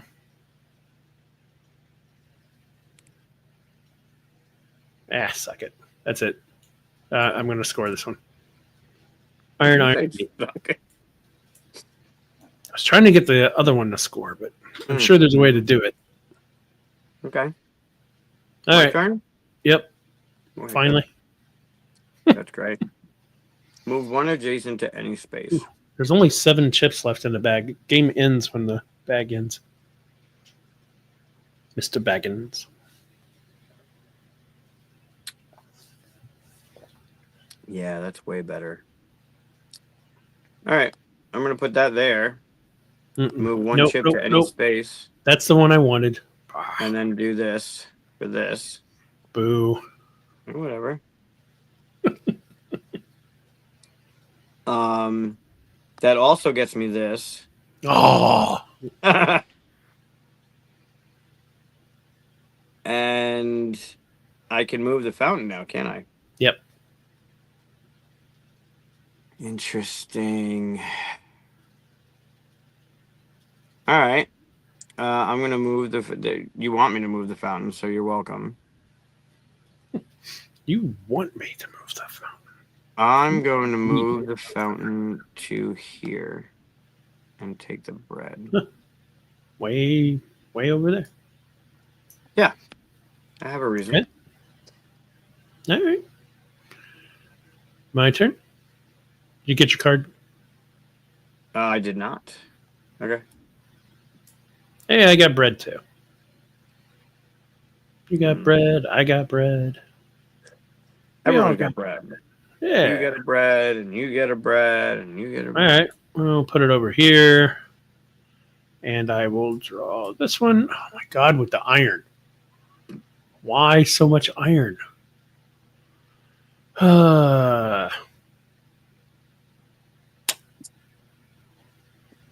Stupid iron. Okay. I'm going to put this. Will I put it here again? It went well for you last time. Right. It did not. Do that. And I could do that. No. Could do that. Oh, I can't do that. Okay. This one's just never going to score for me. You should probably spend another coin then. You should spend another coin. I haven't spent any. I know. You should spend at least one so you even out How with me. can you spend another if you haven't spent any? That doesn't make sense. Shut your face. All right, fine. I'm going to put it here. Mess with your stupid plants. Yeah, you're so happy with that now. Okay, and then I'm going to... Why did I put that there? All right. Move him here. And let's put Cheddar over there. And that at least scores me the crystal bread. Both ways, too. You don't get any extra point for that. Bonus points for that. Yeah, nope. Bonus points. Yeah, bonus points. No, you don't. All right. I'm not getting the dragons I want. Yep. All right. Where are we on the height level of these things? All right. I'm going to do... Yeah, there's a few 3s. Or 2 3s at least. Yep. Yeah. All right. I'm going to place this here. That lets you draw a new one. That's fun. I don't think I've gotten potion the whole game. Swap any two. Is there any way to earn a previously lost coin? I don't think so. There are some Or fancies that you can play that spend coins in different ways. two. Here, while he's looking at that, I'll show you. So, like, some of these change the rules. Like Todd there lets you have 3 cards. But Starburst, for instance,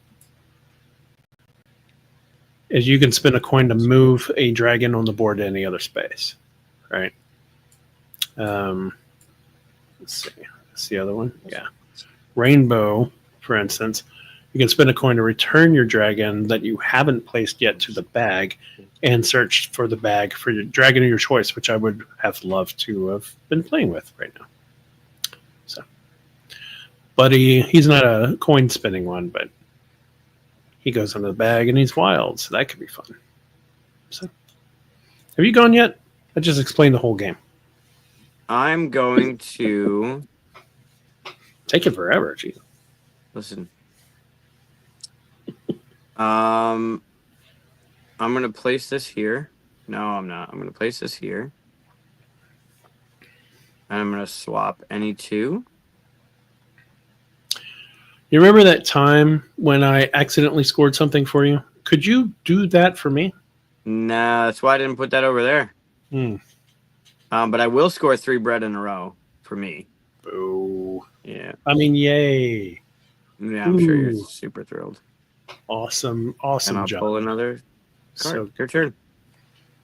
So good. Oh my God, with the bread. All right, well, I mean, we know what's happening there. Bread fountain. Sure. So well, that's wait, don't score a card. You said you can't score in the middle. Yeah, I know. I'm pulling the Ooh, another bread. Do 5 in a row. Do 5 in a row. Do 5 in a row. Why? Why would I do 5 in a row? I will do, is that 2 space? Yeah. I will do this as if I pull another one. Actually, if I use it as crystal. If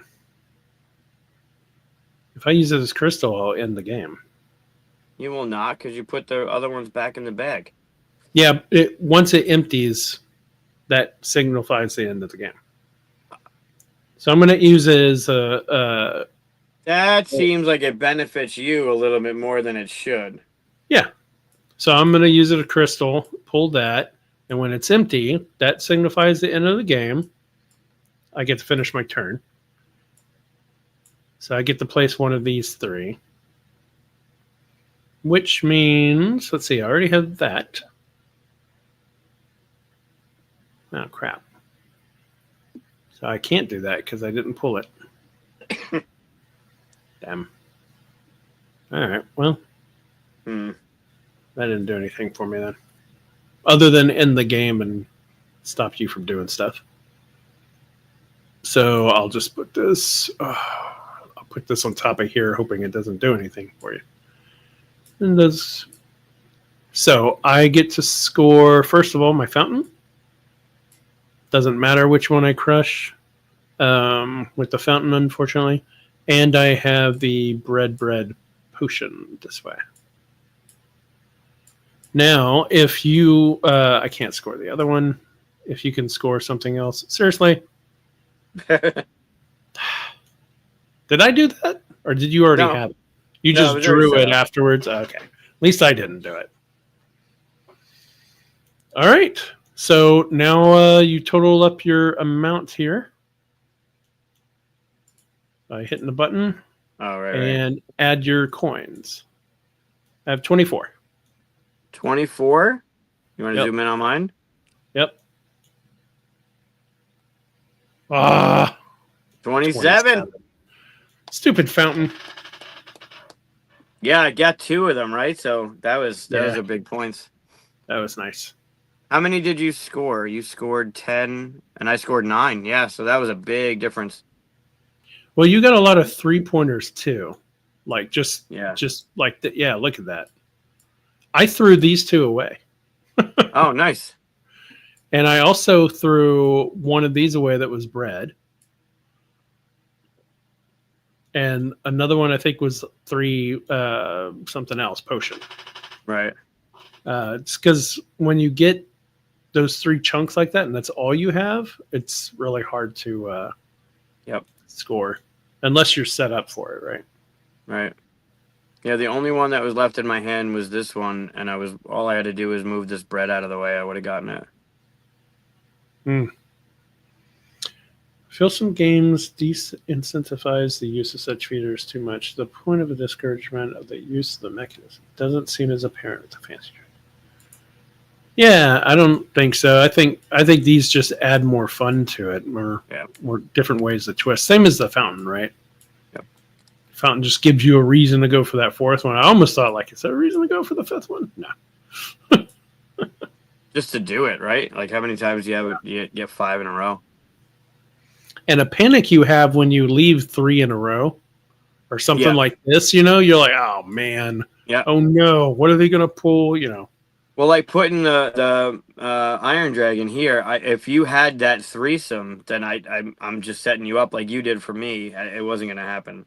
You got to be aware of it, but it's not. I mean, it's fun if it happens and haha moment, but it's not game breaking. Yeah, this is great. I love this game. This is awesome. Yeah, it's a great game. Yeah, it's a good one. And I'm not just saying that because I work for the company. Yeah, it's a fun one. Next time we play, we'll play with the specials. Yeah. The fancies. Yeah, we will. We'll just play while the Kickstarter's going. Or after. We can do like we can if we have guests, right? Because it's a 2-player. So. That's true. We can keep tally, though. And then at the end of the year, like, see who won throughout the year. All right. So 2-1. 2-1. At least it wasn't a shutout. At least I got one. Yeah. Well, the first game wasn't a shutout. I beat you by 1 point. No, I mean overall. At least. Oh, yeah. At least I got a win. Yeah. Yeah, this is good. This is sleek. I'm still going to be thinking about it, but it's just smart and easy to get into and fun to play, and your choices matter. I mean, you could luck into giving somebody else some points, but it's just fun to play with the dragons. The dual dragons give you the option of what's better for you that round. Every time calzone comes up, you might want to use it for one, like the bread, and get another one out there to rush endgame, or you're trying to get the fountain, but maybe that time you get calzone and you want it as a meat because you want to do the meat action. Like it's a good one. Yeah. Very good. Very good. And I beat you. Yeah. On Revenge of the Fifth Day. Oh, right. Yep. Well, the game's not perfect if you're beating me, so we'll keep working on it. I'm sure you let me win. I did. Your 10-minute turn was you figuring out how to let me win. I get it. It's okay. No, my 10-minute turn was. I feel like someone was watching that, going, "Just put that over there, idiot." I was just hoping you didn't screw up what I had, what was already on the board for me, or you moved something in, like got undid the plant dragon, because that would have helped, but it didn't work. Yeah, that's part of it. Is sometimes you're like, okay, I can't score. If I'm not scoring, I got to at least make sure I don't set them up for something. I'm like, what have I scored? Because I know that's safe, right? Just put that back in place or something, right? But you don't know, because if you're looking at it one way for like the iron plant, and you're like, well, I don't want to set that up. You could put it down and trigger an iron meat or bread iron or something. Like, it's, especially when they start layering and you start moving stuff off, you're like, oh shit, I forgot that was underneath there. It's good. Takenoko. It's been a while since I played that. I remember there's dice for like the weather, and you're moving the panda around or the gardener around, and little trees are growing. I don't quite remember how the mechanisms work on it. It's been years since I played it. Yeah, it's been a minute. I have it, but I remember it being a pretty decent game. I remember it being good, yeah. There were a lot of people who liked it way more than me, but I still liked it. I still get that Rome vibe, and I'll say it again. If you haven't played Rome by ROAM Rome, Yeah. by Ryan Lockett and Red Raven Games, seek it out. It's worth it. It's got that pattern building, that recognition, but it's almost like a deck builder where you're getting the cards you get then become the pattern you can play to get new cards, and it's a beautiful game, and this one's even more streamlined than that one. This one's easier to set up, easier to get into, easier to teach. Your choices still matter. You're still scratching the brain in certain parts that Rome does, and you have the beautiful art. Like this is a killer. This is a killer. It's travel friendly. Yep. All the Literally, cards are going to be like that plastic that like is okay to get water on them and stuff. You know. Yeah. Play it at a bar. It'll be fine. Great. All Great right. job. Well, we covered a whole year, 22 years ago. I'll keep saying it because it sounds awful. It is 2003 of movies. You should stop saying it. We haven't gotten to the MCU yet. That's still 5 years away from stuff. Yeah. So. Yep. I wonder if we ought to just stop at that point because we know what's going to be on the list. I mean, unless we just take out the MCU and do everything else. Well, there'll be some years I think we'll feel like there's not enough movies if we do that, right? That's true. Because for a while the MCU almost took over everything. Yeah. Which, you know, if you're a fan of the MCU, that was okay for a while. We're starting to see new movies come in to play now, but I think all of the art kind of movies, you know, not art, but you know, the deeper movies, all that stuff. I think a lot of those moved into series for streaming and stuff, and that's fine. You get those too. So, well, even the streaming series or the streaming streaming platforms have the originals, right? The films that are only theirs, and a lot of that stuff was picked up by Netflix or picked up by Amazon or picked up a lot by Apple TV, which I don't have. I just think that, you know, back in 2003 and in the past, you'd look for like the real great stuff to be, you know, Godfather and all that shit. Like to be a movie, you go to theater and that's what it is. And I think that stuff is in series now. It's just not in movies anymore, and people don't want to see it in movie form anymore for whatever reason. I don't. People are weird. I can get a person to like sit and watch like 3 episodes of something, but I can't get them to watch a movie. You know. Sure. Yeah. Which is weird, but it's. It's the long different. form That's for just sure. pays off more. Yeah. Well, we're ingesting stuff at a different pace now, right? Like. Yeah. It is weird watching. No spoilers here, but it is weird watching Andor and the way they're releasing it now. It's 3 episodes a week. Yeah. All on one night. So you like binge 3 and go, okay, I gotta wait. Binge 3, gotta wait. Yeah. And you're waiting for all of it, right? Just to go through it. Most likely. I think halfway through, I think I'll watch it. I still gotta watch The Last Daredevil. Oh yeah. And then I'll get into Andor. I was very pleased with their Daredevil. I was afraid Disney was going to like lighten it up, and nope. Nope. Not at all. Not at all. Yeah, they did a great job with it. I love it. Yeah.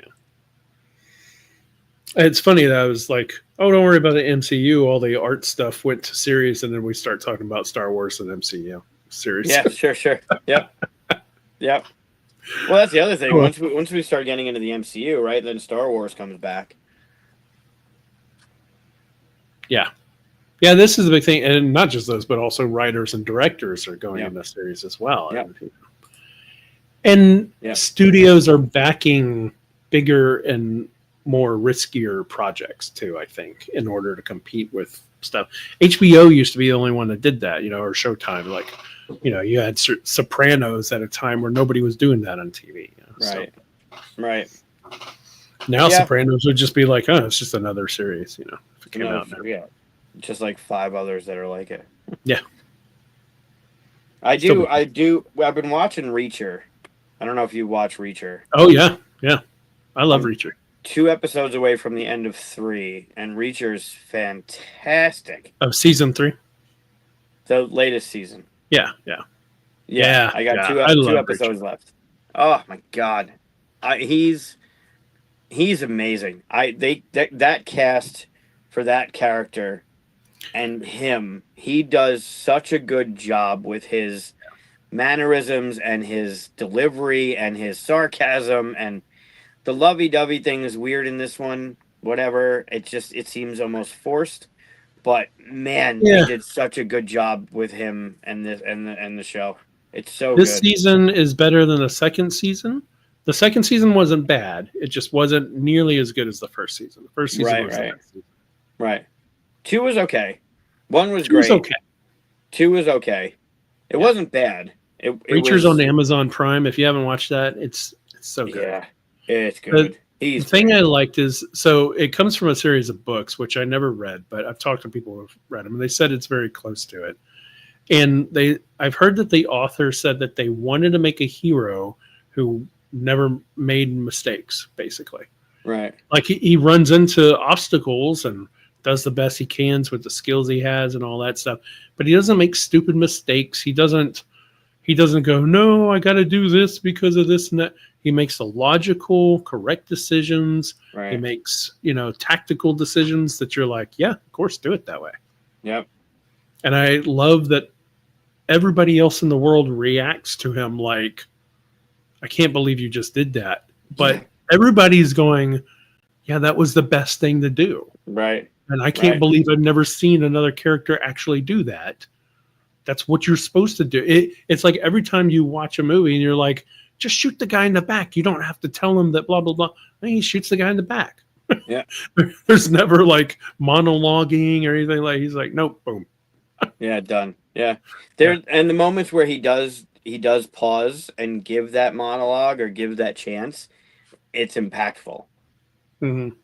Yeah, it's I'm very impressed. I didn't think I would like it. I figured how many times can I see this guy with his shirt off? It's going to be one of those kind of movies.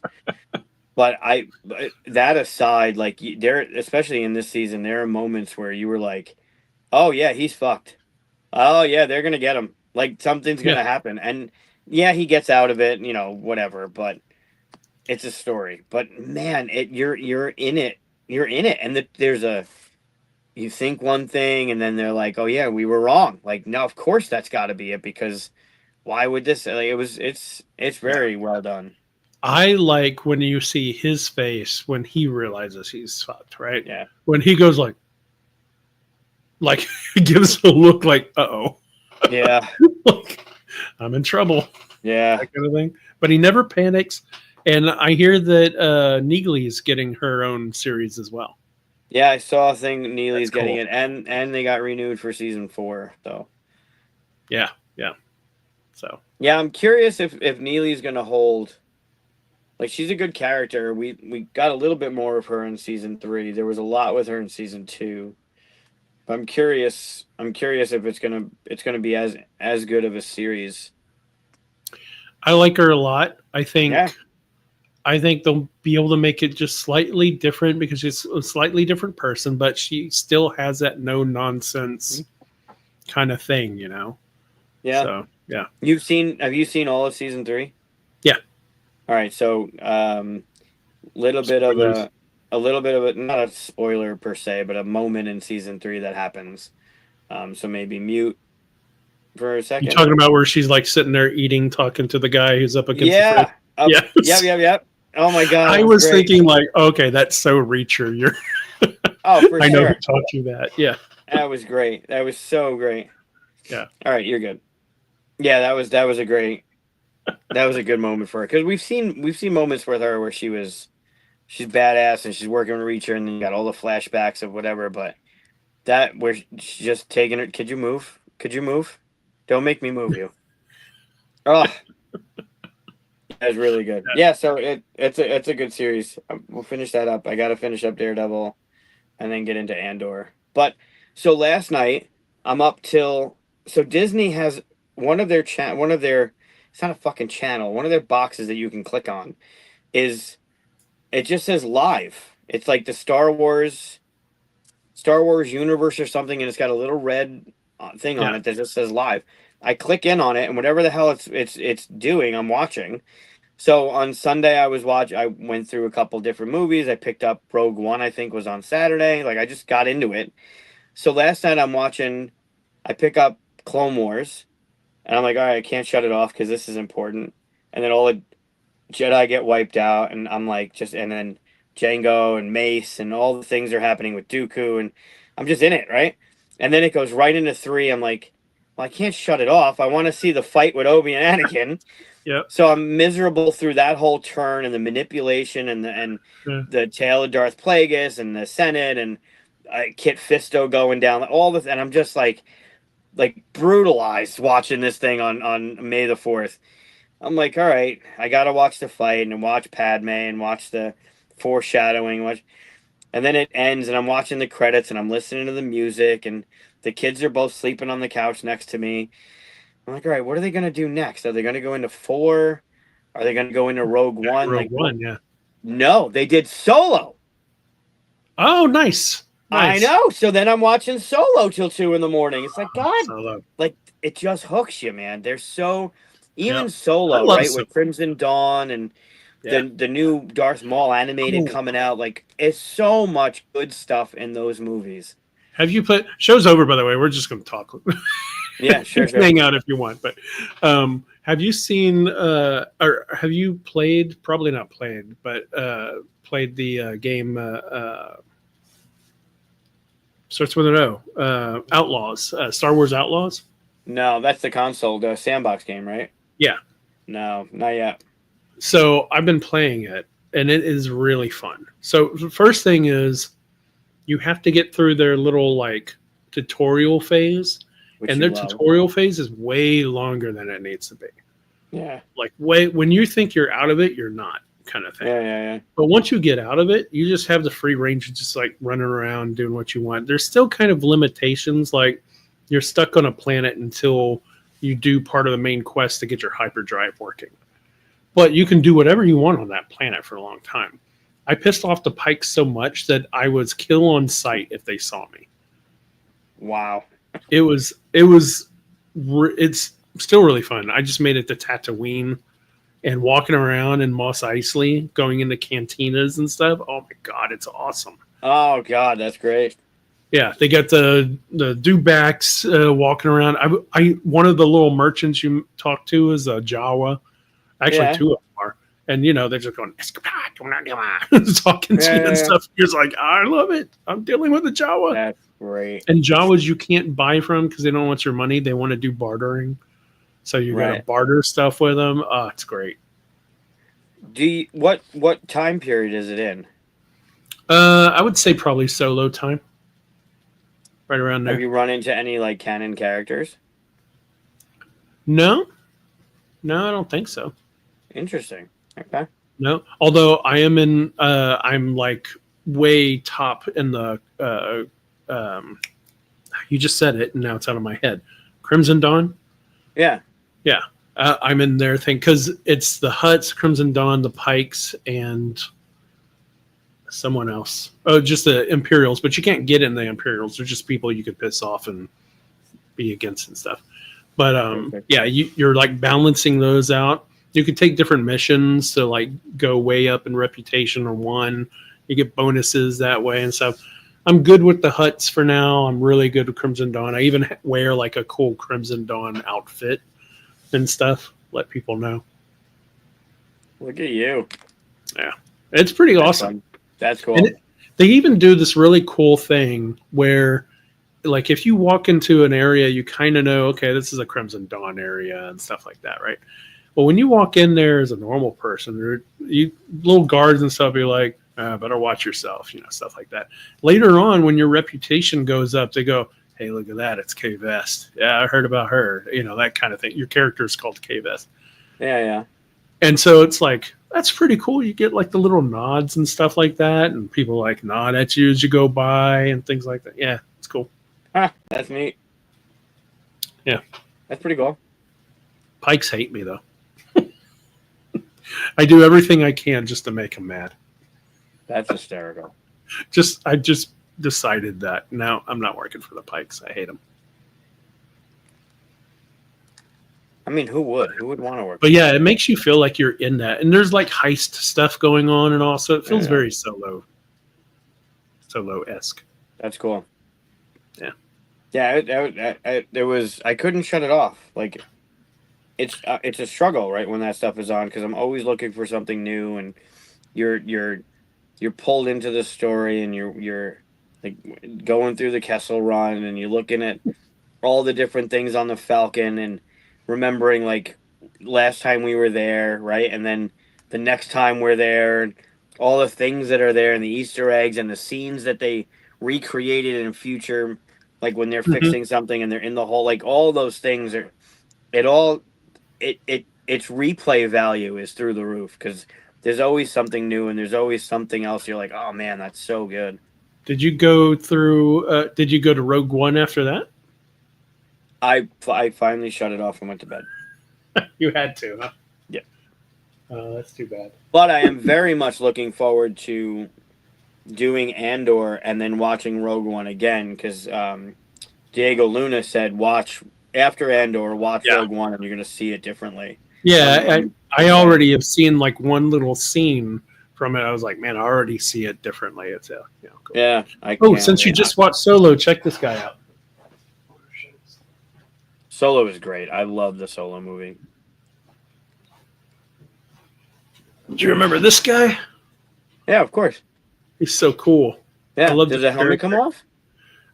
It kind of like, yeah, you can move it down to see his face. Cool. Stuff like that. Or it comes, I don't think it comes all the way off, but he's like a big worm character, basically. Yeah. He's really that's cool. That's a chunky character. I know. He's one of the big ones. Yeah. Yeah. Anyway, all right. So we've alienated pretty much the whole audience with our whole Star Wars talk. Yeah, that happens. That happens. We have one or two left, so I think that's time to call it. Yeah, it's probably Brandon, I'm sure. Yeah, who's our real fans? Yeah, who's here to the end? Give our likes and all that stuff. Yeah, it'll be interesting to see how many people watch the movie title versus versus playing games. So what you say we're doing next week? Who's on and all that stuff? Josh Bowman. He's part of Cake Pie Games, and they have a Kickstarter end of May called Beach Day. It's a card game, and we can play it online, so we'll be playing it next week. Awesome. So we'll see everybody next week then. Cool. Bye, everybody. Thanks for hanging in. Thanks for losing to me.